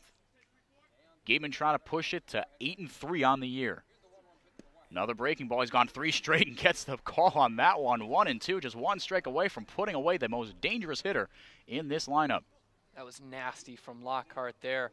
I expect him to go breaking pitch again, although Wyatt will be sitting on it. Yeah. Just got to make it good, kid. The 1-2. Long windup. Deals. Breaking ball in the dirt. Big play by Roscom there. Yeah. He's set up inside. He's moving outside. The pitch is on the ground, and he doesn't even try to block it. He just gets his glove in front of it and keeps it in front of him at home plate. Which is gutsy. Really just to stick the glove in front of it, not just body down on it. And Roscom has had some struggles back there behind the plate this year, but he is certainly confident in his game. 2-2 lifted just over the glove of all leaping Austin Shenton, and the Orleans Firebirds take a 4-3 lead. Logan Wyatt comes through. Lockhart almost with the appearance of the season. But the Firebirds do get it. Get the lead there on the RBI single from Logan Wyatt. J.J. Blade in to score. Makes good on that double, and it's a 4-3 lead for Orleans. And he went breaking pitch again, and he didn't make it good, kid. That one left out over the plate. And a dangerous hitter like Wyatt is going to do that with that pitch. And I misspoke. James Frews at the plate right now is actually a switch hitter, not just strictly a left-hander, so I apologize for that. But can't hit from the left side, choosing to hit from the right one here, and he spins out of the way of that one as that one catches him on the ankle. Wheels coming off a little bit for Lockhart. Back-to-back base runners on back-to-back pitches. Logan Wyatt moves up to second and, more importantly, into scoring position. And with a base knock, Phil Clark, the Vanderbilt Commodore, could make this a 2-run ball game and pad his team's lead. You've got to imagine this is Lockhart's last hitter no matter what. They obviously hope he can get out of the inning. But after a real good start, he had Wyatt off balance, got him to 2 strikes, unable to locate. He gives up the single, and then a hit by pitch on the first pitch to Free. So he's got to bear down here. He's got to keep it at 1 run. He's an inherited runner that scored. If he wants some more opportunities out of the bullpen this year, he's got to keep it right here. You got to force at any of the 3 bases in the infield. So should be easier. It's never easy with 2 more runners on base. Yeah, and he's like that breaking ball. He's gone to that 90% here today, but he's got to keep it low. He can't hang it like he did to Wyatt, and if he keeps it low, like you said, Cam, could get that ground ball. 1-0, strike at the knees. Went with the fastball that time. Yeah, and the fastball, not bad, not extremely hard, obviously, from a 2-way guy, but he was able to locate it there with a little bit of pop. Surprised he didn't go to it a little earlier. Tyler Kaiser, like you said, inherits the run. He started the 7th, but did not finish it. First run allowed for Kaiser this year. Clark, the batter. Got him in the helmet. Ooh. That one got away from Lockhart. Clark trots over to the dugout, and the trainers are going to take a look at him. Without hesitation, I think right when it hit him on the helmet, he knew something was wrong. And this one's a tough one for the hitter, Clark, because he's coming in against a lefty. Obviously tougher for a lefty to read it out of the left-hand pitcher's hand on a pitch coming in. And he was actually about to turn almost to offer on it, maybe to get out of the way. Couldn't really tell from this angle. But that one just ramping up high on him, and just no chance for him to get out of the way of that pitch. So back-to-back hit batsman will load the bases here with 2 outs. And we've actually got Don Snedden out talking to the umpires. He wanted an appeal on an offer there. So as I mentioned, he started to come around on the pitch, and he's not happy that it wasn't called, that he wasn't called for going around on the swing. Yeah, I think on that one, on a 50-50 one like that one, I think if he would have gotten hit anywhere else but square on the front of the dome, they might have contested that a little more. But it just feels weird to say to the guy who just got clunked in the head, hey, go back to the plate. It's definitely a tough situation for the umpires. Yeah. They're used to tough situations, though. Yeah. The most unforgiving job in sports, the referee. Lifts that one into right center field, coming in on it. Iden sliding catch. Did he hold on to it? My goodness, he did not. It bounced right in front of his glove. Vaughn gets the cutoff throw, but 2-run score. Logan Wyatt and James Free. Jeremy Iden's just a step away from a game-saving catch potentially. Yeah, and it was a tough play for him. I thought it was going to drop in all the way, and he made a good play just to get close to it. And it just bounces right in front of his glove on the dive and up his arm. And this has just been a nightmare inning for Lyle Lockhart. Game spiraling out of control here. Like you said, 6-3 is the score. For Orleans, credit the Firebirds, though, answering back. The two Wareham runs scored in the top of the 7th inning. Levy comes up big with the 2 RBI single. Logan Wyatt comes in to score, so does James Free. Phil Clark moves up to second. Not too shaken up, clearly. And I think, Henrique, for the first time this season, we're seeing a real bullpen dilemma for the Gatemen. Back-to-back nights, their offense, which has struggled for the majority of the game, battles back, ties the game in the 7th, both nights. And in the very next inning, Wareham coughs the runs back up. This time, obviously, a lot more than against Bourne. So that one's in the dirt. Excuse me. That one just ate up Roscom there. Nothing he can do about that one. And I think I just ate up a mosquito. Oh, gosh. No better charm of the Cape League. Oh, man. If we're talking Norman Rockwell Americana. Yeah, nothing like big, juicy skeeters out here on the, my goodness, on the east side of the Cape. I'm so sorry, folks. That one came out of nowhere. Good source of protein, Henrique. Oh, goodness. Don't even, ugh.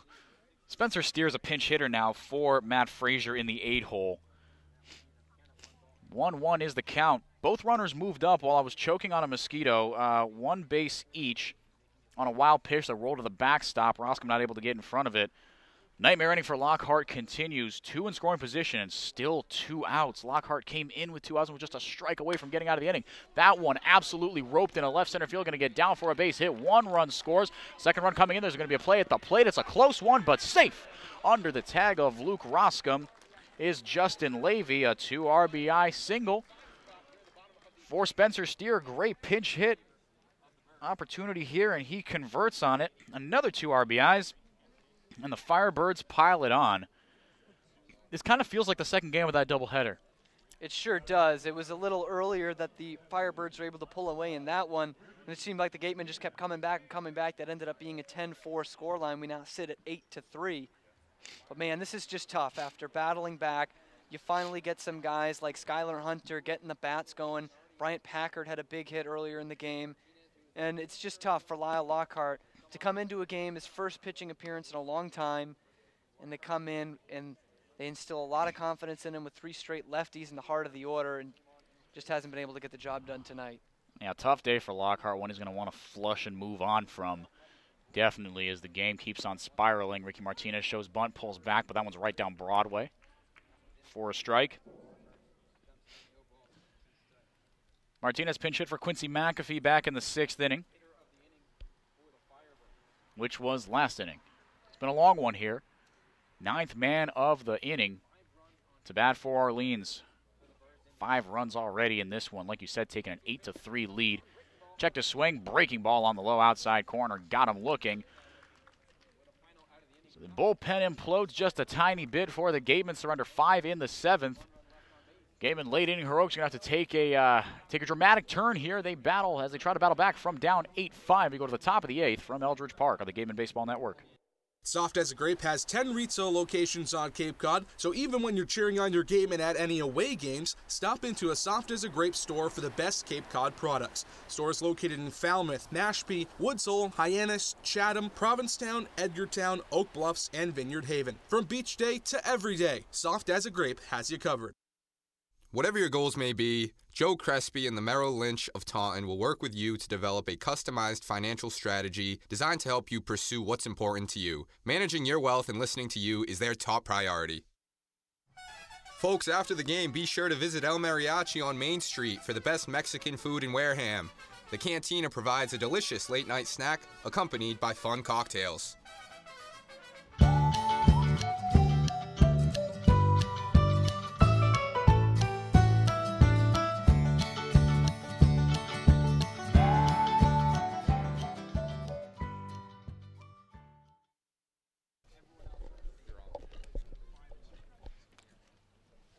Welcome back. Top of the 8th from Eldridge. Spencer Steer moves to second base.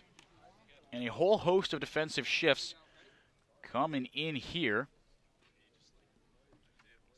But back out there to work for the Gatemen, or for the Firebirds, I should say. Looks like it's still Kristovac. Wearing the number 10, and it is, in fact. Spencer Steer in for Aldretti at second base after he pinch hit for Matt Frazier. And Carter Aldretti, the second baseman, moving out to left field. Kristovac will face 2-3-4 Valenzuela. First pitch to him, ball outside.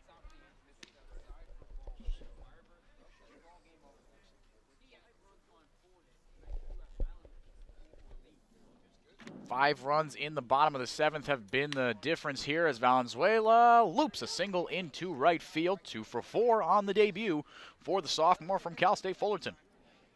And that one like shooting a jump shot right over the second baseman, Aldretti. Excuse me, the new second baseman. He's able to loop it right over his head. And you talked about the late game heroics need to step up. It's a big hill to climb right now. But if anyone can do it, it's these Gatemen with the way they can swing the bat in the late innings. Absolutely. As things fell apart in the bullpen for the Gatemen. Firebirds able to put up a 5 spot. They lead at 8-3. Here's Andrew Vaughn, though. Runner on. Nobody out in the top of the 8th inning. Strike. Just kidding. Looked like it was at the letters. I spoke prematurely. Ball 1.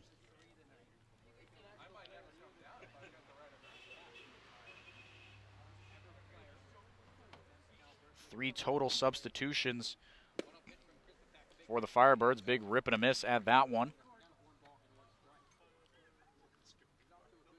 Vaughn quickly 1-1 on him.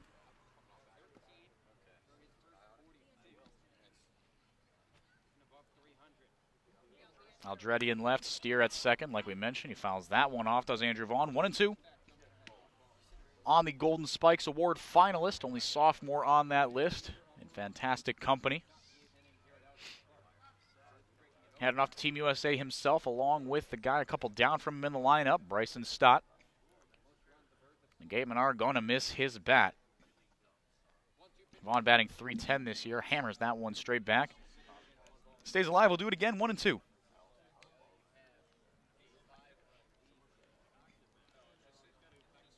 Looking ahead, the Gatemen travel back home after a 2-game road stretch to take on the now all of a sudden go lucky Brewster Whitecaps. They picked up a couple of wins off some good teams in the West. In Orleans tomorrow, we'll head to Katuitt to take on the Cavaliers as they just lost to those very same Whitecaps. Ball 2 to Vaughn. The tough luck continues for the Commodores. Hyannis with a walk-off 2-1 winner in 10 innings. Bourne still ahead of Chatham 6-5 in the top of the 7th inning. And, of course, here in the top of the 8th, Orleans out to a huge lead over Wareham 8-3. 2-2 to Vaughn. Broken bat up the middle. Could be 2. 6-4 across the diamond. 3. A textbook double play on the broken bat ground ball off the bat of Vaughn. And just like that, 2 down, and the bases are empty for Austin Shenton. And if this score holds up, this is going to make some waves around the Cape League. Orleans coming in at 3-6, excuse me, coming into the game today, and have just found ways to lose ball games. We saw it, the walk-off home run by this guy Shenton last weekend. We're able to come in. They're hosting the red-hot Wareham Gatemen, who are #1 in the league. The best record, and coming off a loss, you figure they're going to do all they can to get a victory tonight. And if this holds up, best believe this is going to raise some eyebrows. You're telling me. Might be a, those you NBA fans out there, I mean, we've seen that before I get to my NBA metaphor, Orleans, to their credit, like you said, it seems like they just find a way to lose ball games. A couple unlucky losses here. For a 3-6 team that's sitting at the bottom of the East, they've only came in today with a -4 run differential. It's not what you see from a bottom-dwelling team usually. And certainly the 10-6 win over Wareham helped. If this score holds, Wareham's going to drop to their 4th loss of the year, 2 of them coming against Orleans. That one is a ball low to Shenton. But sort of like if you remember the 2007 playoffs, the Mavs and the Warriors, right? The Mavs were the 1 seed. They dominated the whole year, and the Warriors took him down in 6 games. Maybe it's just a matchup thing. Rip and a miss to end the inning.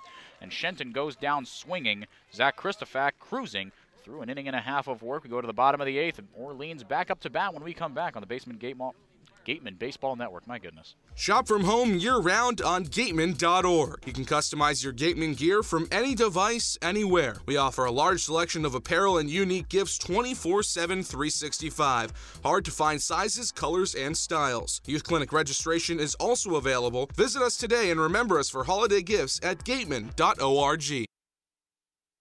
Cape Cod Healthcare is the leading provider of healthcare services for residents and visitors of Cape Cod, with 2 acute care hospitals and more than 450 physicians. For more information, please visit capecodhealth.org. Cape Cod Healthcare, expert physicians, quality hospitals, superior care. Mezzaluna is a family-run Italian restaurant celebrating 80 years in business. Main Street in Buzzards Bay, Mezzaluna specializes in Italian cuisine, a lunch menu that's the best deal in town, and serves Cape Cod's famous prime rib every Wednesday and Saturday. Come enjoy the feast at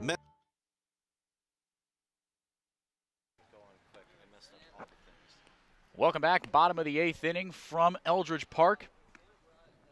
Excuse me. Still getting getting recovered from that mosquito. Still some bits.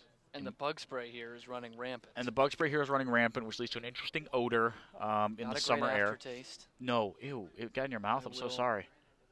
It's made its way. That's tough. It's been wafting over us. That's true. Yeah, it's kind of unavoidable. I don't blame the people. I mean, these mosquitoes are out here in full force. No, they're relentless. Yeah. Maybe we need to spray some down your mouth. Maybe not. Is the one you swallowed dead? Can we confirm that? It seems like it. I don't feel anything. Don't feel a little buzzing in my tummy. So that's exciting. Thanks, man. Brendan White, the new pitcher, subs in for Lyle Lockhart Jr. as he had just about the worst third of an inning of work you could imagine. 4 earned runs, 3 hits, no walks. Did notch a strikeout, though, as he got Ricky Martinez. Poor guy has ended the last 2 innings with a strikeout. But he had a runner on third with 2 outs and then Logan Wyatt to face, and he was a strike away from gunning down a really dangerous 4-hitter in this Orleans lineup. Let up an RBI single to him, hit 2 guys, including Phil Clark, right on the dome, right in the front of the helmet on that Orleans logo. And now Brendan White will face the top of the lineup. Phil Clark sends the first pitch. He sees a chopper over to Stott across the diamond. Nifty as always. Smooth as silk from Bryson Stott. 1 up, 1 down. Yeah, just making it look easy. It is easy, I think, at this point for Bryson Stott, though. Coming in, charging towards the lip of that infield grass. He's able to scoop it and make the throw across the body. Not something a lot of guys can do with ease, but come to expect it from Bryson Stott in his short stint here with the Gatemen.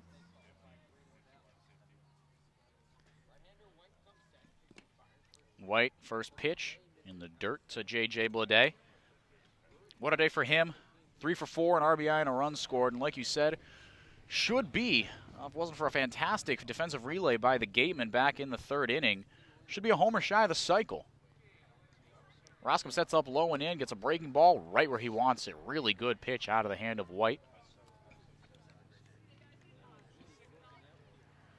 Brendan White, the rising junior from Siena College, 6 foot 175. Squats into his stance, gets another chopper left side of the infield. 1 hopper off the glove of a running Austin Shenton. Interesting to see if they score that an error or a single. But either way, the Birds threatening again with a man on first with 1 out. And that really is a tough play for Shenton as he's coming in on it. And he's cutting off Stott, which I think is actually the right move there. But it just hops up on him. It takes a wicked hop. So for me, that's probably a base hit, even though he gets a glove on it, but we're still waiting on the official score here. We just got it here. They are ruling that a single to the shortstop, as that is where the ball ended up. Beautiful. It did dink off of Austin Shenton's glove. So I have got applications to send out as manager and official scorer tonight. Man, oh man, look at your prospects are looking good. I might not be with you very long, Enrique. Man, oh man, I'm going to miss you. That one gets away from Roscom. Over to second easily is Blade. Gatemen intern program launching all sorts of fun careers. Whether from broadcasting to, like I said, managerial positions. But the entire intern program, on a more serious note, brought to you by, or sponsored by Wareham Crossing this year. For all of us, game day, baseball ops, broadcasting, accounting, assistant managers, etc., current and aspiring. Thank you to Wareham Crossing for sponsoring the program this year. Runner on second, one down, Carter Aldretti, the new left fielder. Ground or breaking ball, got him just above the belt in the, just above his behind. So he'll go over to first, runners on first and second, and the free passes continue from Gatemen pitching in the bullpen. And it's such a shame because in what seems like so long ago, Ryan Garcia put together one of the most vicious starts we've seen out of a Gatemen pitcher. 1 earned run over 4 innings, 1 walk, 9, count them, 9 strikeouts, 8 of them of the swinging variety. He was absolutely unhittable. That breaking ball in front of Roscom going to roll all the way off his chest up to the dugout for Wareham on the third base line. Both runners move up on the wild pitch. And like you were talking about, Garcia was electric tonight. Yeah. Everything going. You heard Don Snedden talk about in his interview with Mary Orders, had that breaking ball getting over exactly where he wanted it. Wow. We mentioned the fastball was good too. Hard to believe we won't see him as our player of the game on the Gatemen Postgame Show. I agree. Now one up and away as the intentional walk begins. So Logan Wyatt came up at a dangerous spot last inning as the Firebirds sent 9 men to the plate in the 7th and 6 men to the plate previously in the 6th, and will send 5 men to the plate this inning. The bottoms of the innings have been long today, and the 4th pitch high and outside to the lefty Wyatt. That'll load them for James Free, who was plunked his last time up after striking out 3 straight times, but came around to score in the 6th. Ended up being the 3rd Orleans run of the day. Reached on a drop third strike that Roscom wasn't able to hold on to. It kind of skimmed off his glove and rolled all the way to the backstop. Deep backstop here at Eldridge. Bases loaded, 1 out. Strike at the knees to James Free, the 2nd, the sophomore from University of the Pacific. And we talk about the difference in the game today, a 5-run ball game, 6 of the runs scored by Orleans. You ready for this, Enrique? I'm not. 6 of them coming with 2 outs. My goodness. All 5 last inning. Ground ball single into left field. 1 run is going to score, but everyone else goes station to station. Bases stay loaded, make it a 9-3 lead for Orleans. Luke Roscom punches his glove in frustration as the inning drags on, and like you said, this one coming with 1 out, but a 2-out pitching. We talked about it with, I forget exactly what game it was, but we talked about it ad nauseum almost on a post-game show and then a pre-game show 12 hours later. I think it was in the doubleheader against Orleans that there were some scenarios that the Gatemen just couldn't for the life of them. The bullpen couldn't get out of it. A lot of 2-2, 3-2 counts that some bullpen pitchers has left stuff up in the zone. These Firebird hitters, and to their credit, they have taken advantage of it. Came in today with a Cape League 2nd best 257 team batting average. And their 7 home runs are good for 3rd in the league as well. Bases loaded, outside, ball 1 to Phil Clark.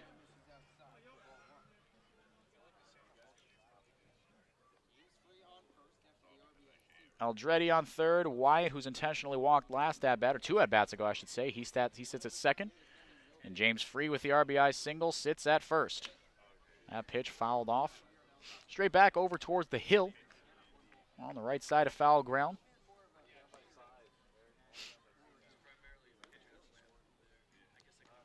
And this loss significant for the Gatemen if the results should hold, because Bourne holding a 6-5 lead over the Anglers, and they're just a game behind the Gatemen. Ripping a miss at that one. And the backswing got Roscom on the back of the helmet, so he stands up to shake it off. Doesn't look too banged up. Orleans trainer leaves the dugout just in case, and Roscom shakes both the Wareham and the Orleans trainers off, and play will resume. Katuitt, who was also a game behind the Gatemen, dropped one, like we said, to Brewster 5-4. YD over Harwich, 12-1 at 8 innings. Hyannis over Falmouth. Falmouth. I can never get that right. Falmouth, 2-1. I'm not from around here, as you could tell. 2-1 in 10 innings. Bourne over Chatham in the bottom of the 7th, 6-5. And here, of course, in the bottom of the 8th, 9-3 as that one misses in the dirt in favor of the Firebirds.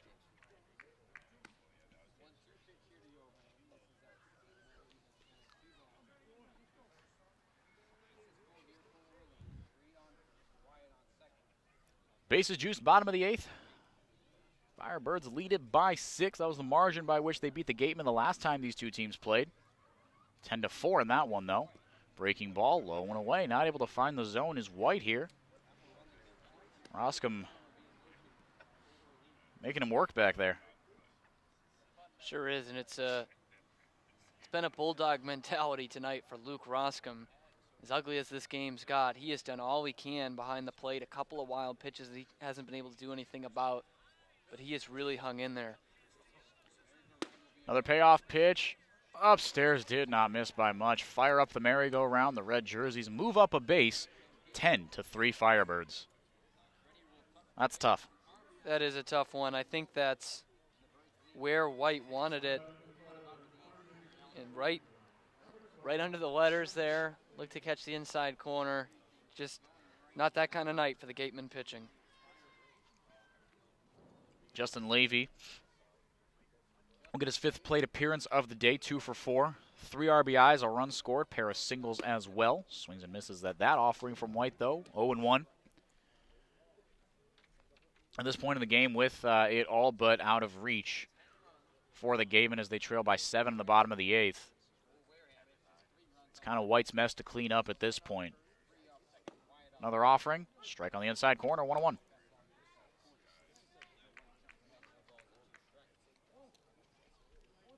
Actually 0-2, my mistake. The previous pitch was a strike. So 1 strike away from getting out of the inning is White. Chop that one, foul. I gotta apologize to you again, not even getting out of the inning. There's just 1 out in this one as the bottom of the 8th continues to drag on. All it takes is 1 ground ball here, Henrique. All it takes is 1 ground ball indeed, and the Gatemen have been good on the double play ball. We well served to get one here. The 1-2 offering from White. Swing and a miss. He got him on strikes. Roscom dropped it, but the bases are loaded, so Levy is retired. First strikeout of the day for White, and a big, and I mean big, second out. Here comes Spencer Steer.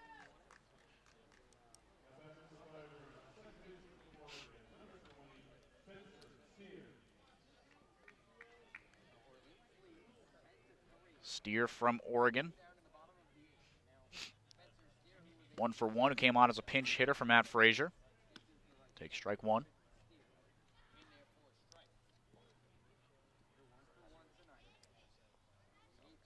Base is still loaded.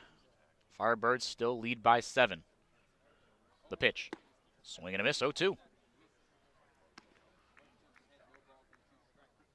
White at this point, I think, just chucking to try to get out of the inning, but looking a little more assertive on the mound there. Blew a couple fastballs right by the Firebirds second baseman.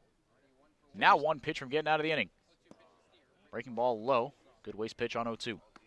I think White figures doesn't have much to lose at this point. Game's out of hand. He's got a spot on this team.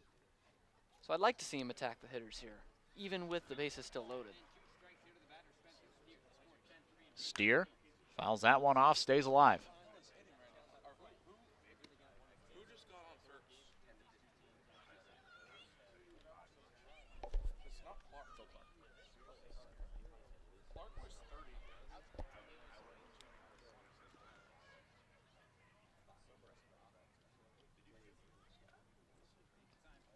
Again, the payoff pitch just up and in. Did not miss by much. And the at-bat continues. I gotta have that one, Henrique. You telling me? Right on the inside corner. Was not a full offering. Definitely wasn't going to get him on the check swing. But good enough for him to start to go after at this juncture. He got the strike. Swing and a miss. He got him on strikes. That one brought to you, as was the last one of Justin Levy by Lang, Exafaris, and Bullard. Pair of strikeouts to end the inning for Brendan White. We go to the top of the 9th. Last chance for the Gatemen. They trail by 7 on the Gatemen Baseball Network. Got legal trouble? Attorney Mark Deshays is here to help the greater New Bedford area with real estate and business law, estate planning, and probate. Visit him today. Located in Wareham Founded in Crossing, Coastal 1854, the Orthodontics, Wareham-based longtime AD sponsor of the Wareham Makepeace Company Gatemen, is knows the world's importance largest of a healthy cranberry grower smile. and private Dr. property Kevin owner Oliveira and in his eastern team at Coastal Massachusetts. Orthodontics, The the company's company's patient-focused Attorney practice, Mark delivering Deshays is here to help professional, the greater New effective Bedford area orthodontic treatment with real based on estate the and business individual law, clinical estate needs of planning, each and patient, probate. resulting in Visit him beautiful today. smiles in a timely manner. With 10 years of experience using Invisalign, Coastal Orthodontics uses the most up-to-date dental equipment.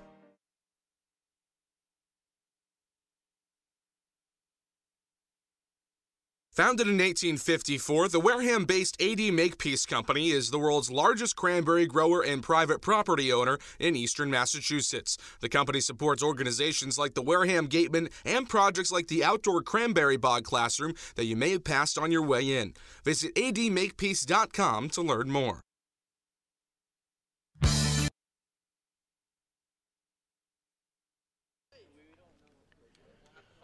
Welcome back, top of the 9th inning. Last chance for the Gatemen, but they've got a hefty deficit to make up.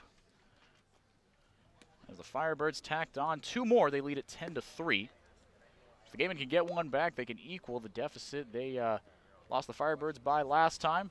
But regardless, I think at this point, just about getting your hacks, seeing how you can improve. It'll be 5, 6, 7. Bryson Stott followed by Lyle Lockhart Jr. Well, actually, he came in to pitch, so actually, it will be Lockhart Jr. He's going to stay in the game, which doesn't surprise me. But I was expecting to see another substitution, but he stays in the ball game for the Gatemen. And Brian Packard will be the last guy guaranteed to face Firebirds pitching here in the 9th inning.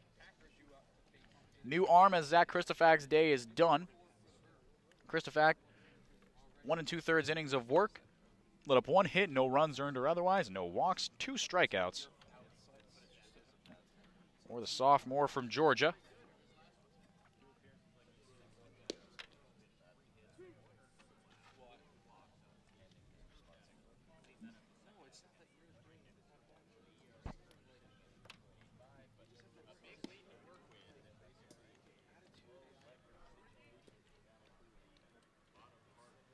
Coming in to pitch now for the Firebirds, the guy we've seen before with just about the coolest name in the Cape League, Shea Smitty. A joke that if the baseball thing doesn't work out, he's always got a career in rap with no nickname necessary. I think I said that on the broadcast with you too. So that was our discussion. You've heard that joke twice now. That's Yeah. tough. Oh, dang. Well, I'd feel sorry for me too. Smitty delivers strike 1 on the inside corner to Stott.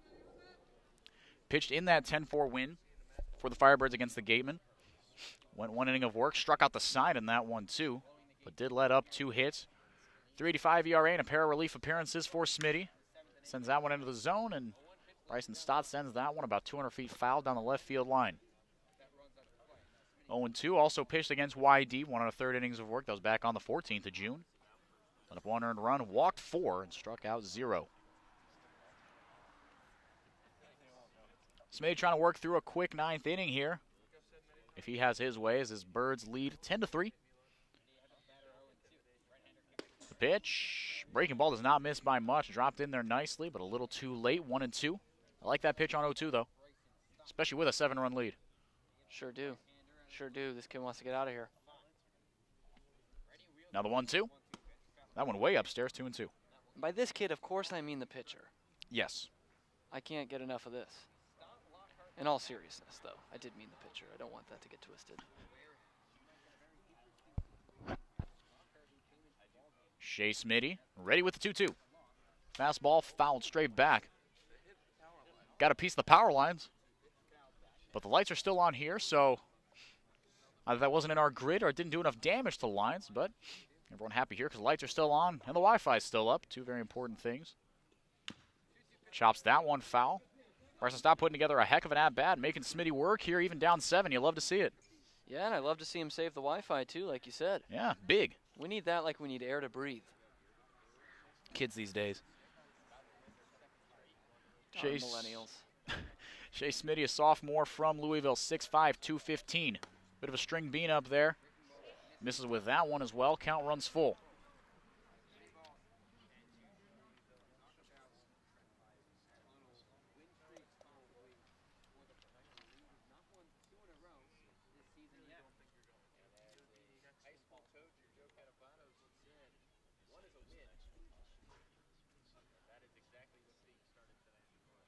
Swing and a miss. He got him on strikes. Went with the high fastball again, and Stott waved right through it. First strikeout of the day for Smitty, and with the 4 Gatemen batters that he has put out this year, all via the strikeout. 4 of 6. He let up 2 hits, like I said, in his last appearance against Wareham. In Game 2 of that Sunday doubleheader, here comes Lyle Lockhart Jr. What a way to redeem himself after a nightmare inning on the hill. Be big for him to notch a base hit here. Righty on lefty matchup. Strike fastball at the letters.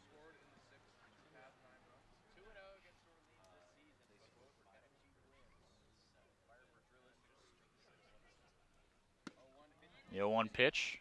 Didn't miss by much. I think just inside. Lockhart sold it a little bit. Moved himself out of the way of it. Taps the plate twice. Waves the bat around. And is set. Smitty, the 1-1. Right at the knees, 1-2.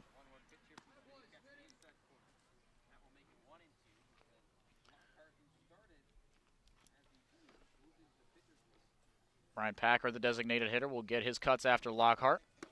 Waves and misses at that one. Down he goes. 5 Gatemen strikeouts for Shea Smitty. He's got their number.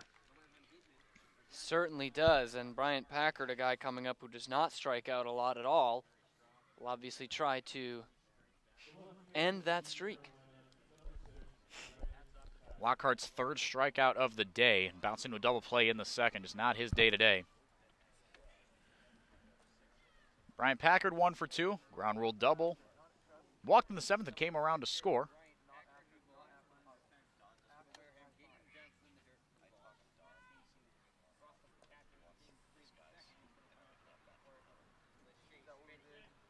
Ball 1 to him. Dove out of the way of that one. Almost hit him. Skylar Hunter, the batter, or in the on-deck circle, I should say. Brian Packard's the batter right now. Sophomore from Eastern Carolina. Pretty good day for him individually, though. We mentioned he doesn't strike out a ton, but has been slumping as of late in the batter's box. 2-0. A pretty good hitter's count here. The pitch. Hammers that one foul. My goodness. A laser over the Wareham dugout. But just a loud long strike at the end of the day. 2-1.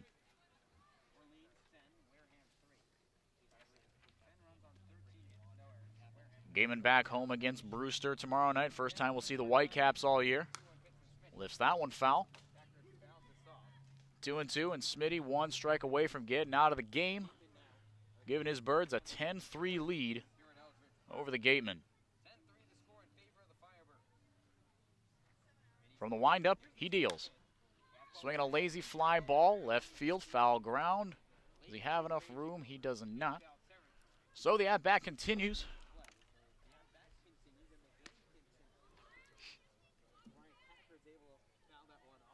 Should the score hold, a combined 20-11 margin. 23-11 margin in favor of the Firebirds in the first 3 games against the Gatemen this year. Nearly 8 runs a game. That's a pretty good offensive output. Not too bad indeed. 3-10-10 in the 3 games. Breaking ball, a little high. At-bat continues for Packard.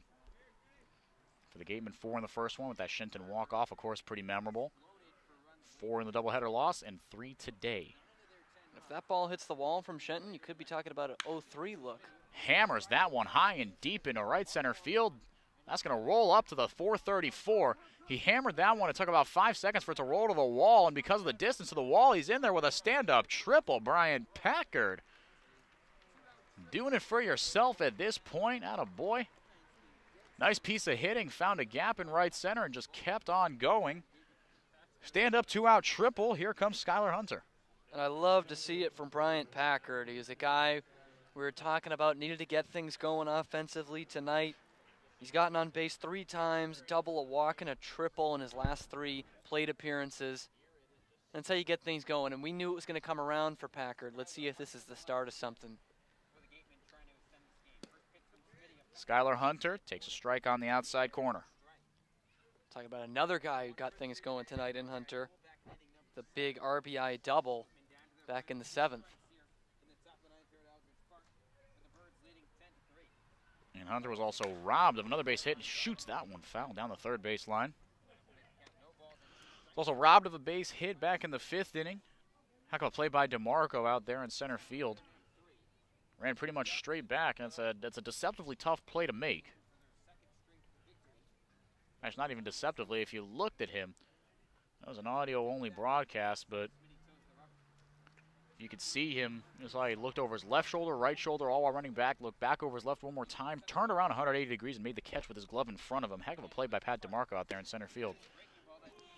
Breaking ball didn't miss by much. Skylar Hunter able to shrink the zone. Not a big dude up there, but bent his knees and lowered the top part of the strike zone to draw the ball from Shea Smitty. 2-strike offering. Swing and a miss, got him on strikes. Free picks up the pitch and fires over to first, and the ball game is over.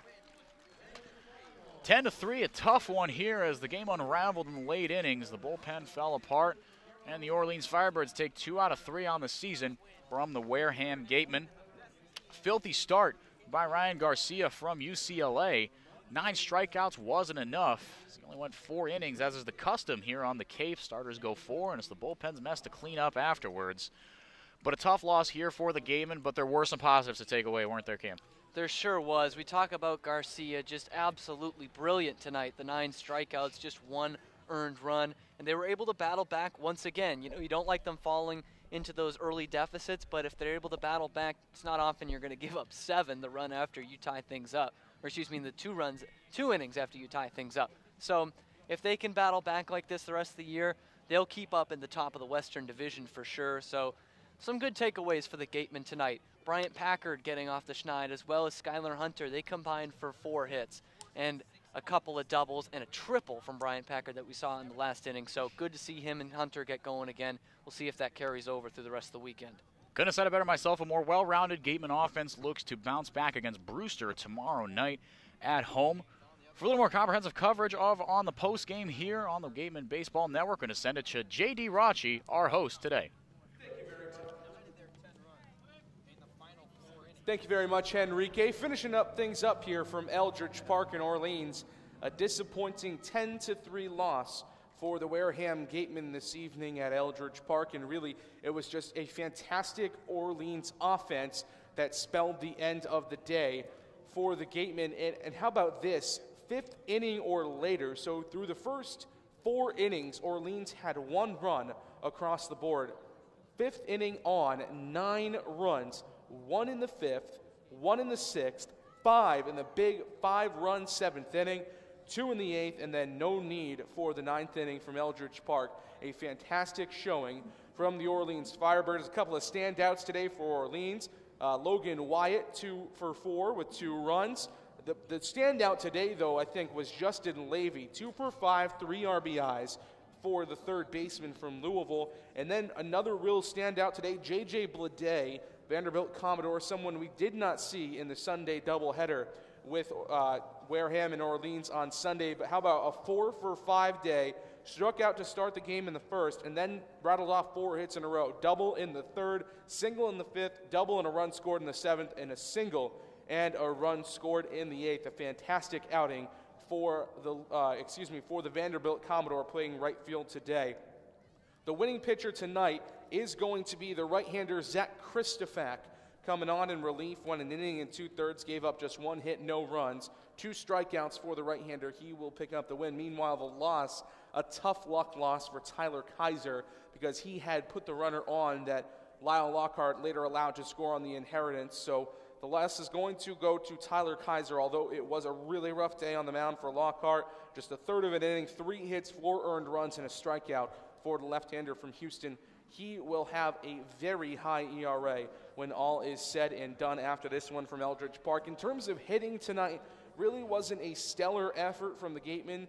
Count them just, 7 or 8 hits here for the Gatemen, 8 total hits, except and only one of those came later than 2 of them came later than the 7th inning. So really when they were trying to come back into this game, there wasn't much doing. And one of those, of course, was the triple from Bryant Packard in the ninth. That was the lone hit of the ninth inning in the comeback attempt for the Gatemen. Also a lot of strikeouts tonight for Wareham. Every pitcher had at least one strikeout aside from the starter, Andrew Abbott. Anthony DeMeglio had one from Fordham. Levi Stout from Lehigh had one. Nicholas Osborne, 3 strikeouts. Zach Christofak, 2 strikeouts. And then 3 strikeouts. Striking out the side in the ninth was Shea Smitty. Not a save situation for him, but still looked quite good. Big takeaway, though, tonight for the Gatemen was Ryan Garcia, the starter from UCLA. 4 innings. Was absolutely spectacular. 4 innings, 3 hits, 1 run. It was earned. And how about this? 9 strikeouts in just 4 innings. He'll work multiple strikeouts in every single inning. He is our player of the game, and we will have him coming up after this break. You're listening to the Gatemen Postgame Show on the Gatemen Baseball Network. Folks, after the game, be sure to visit El Mariachi on Main Street for the best Mexican food in Wareham. The cantina provides a delicious late-night snack accompanied by fun cocktails. Learning at Curry College extends beyond the classroom and is embedded in all that they do. Curry prepares students to engage in successful careers and active citizenship with a global perspective. Explore undergraduate majors, minors, and concentrations, including new majors in accounting, biochemistry, and software development, online at www.curry.edu. Get Gatemen gear. Check out the latest styles and colors of your favorite Gatemen apparel. Also in stock, a large selection of Cape League items, including tickets to the All-Star Game. Test your pitching speed and pick up a souvenir ball, all at our merchandise booth.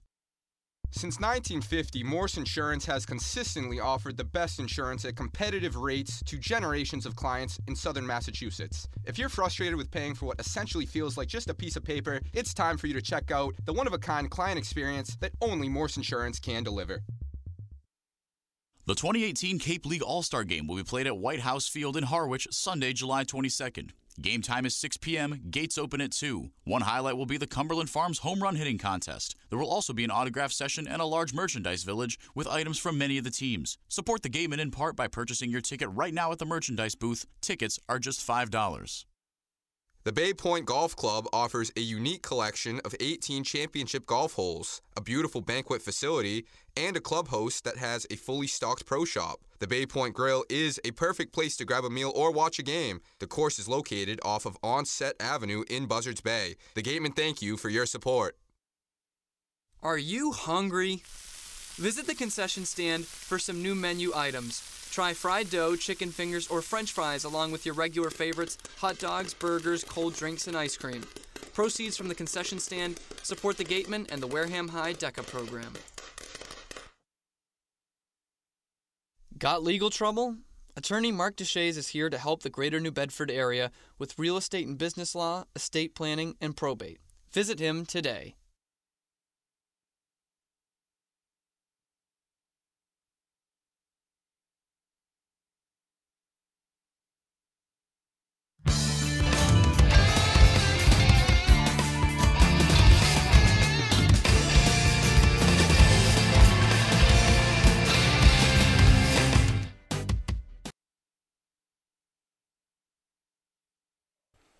Welcome back to the Gatemen Postgame Show. A tough 10-3 loss for Wareham tonight, but the star of the evening for the Gatemen, Ryan Garcia, joins us now, the right-hander out of UCLA. And Ryan, you know, your first CCBL appearance tonight, what was it like being on the mound for the first time in the Cape? Oh, it was fun. You know, good atmosphere. You know, I think my main focus today was to just give it everything I had and, you know, just go after the hitters and give it all I had, you know. 9 strikeouts tonight, probably the most impressive outing we've seen from a Gatemen pitcher this year. What was working for you on the mound?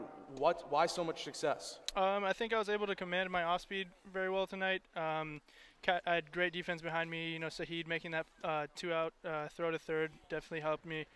And, you know, great catching behind me, pitch calling as well. You mentioned the off-speed stuff. The breaking ball looked pretty devastating, at least from where we were sitting. Is that something you work on a lot, featuring that off-speed pitch? Yeah, I'd say my slider I throw more often, but tonight, you know, curveball was called a little bit more, and yeah, threw it. 9 strikeouts through 4 innings tonight. As we mentioned, an absolutely stellar performance from you. This year at UCLA, though, only about a strikeout per inning, 76 and 2/3 innings pitched, 76 strikeouts. Tonight, though, multiple strikeouts in every single inning. Was it a different approach that allowed you to strike out guys? Were you a little bit more aggressive? What was the deal with so many strikeouts? Yeah, I think a little more aggression. Like I said, just giving it all I had. Not to say I don't give it all I had during season, but just a different atmosphere, and that's just how it went today. And finally, you're not a stranger to Summer League baseball. Played with the Northwoods League last summer. Yeah. A sub-2 ERA with Waterloo. What's the difference between the two leagues, and did your time in the Northwoods kind of prepare you for the competition on the Cape? Oh, definitely, yeah. I think I only threw, I'd say, 12 innings my freshman year, and then going out to the Northwoods, get a little more experience, definitely helped me a lot towards this season. And I think, this year we're a little older, so we're all pretty much the same age. I'm used to having older guys on the team, and, it's fun. All right, Ryan Garcia, 9 strikeouts through 4 innings, a stellar performance from the UCLA right-hander. Ryan, thanks so much for joining us. Yeah, thanks for having me.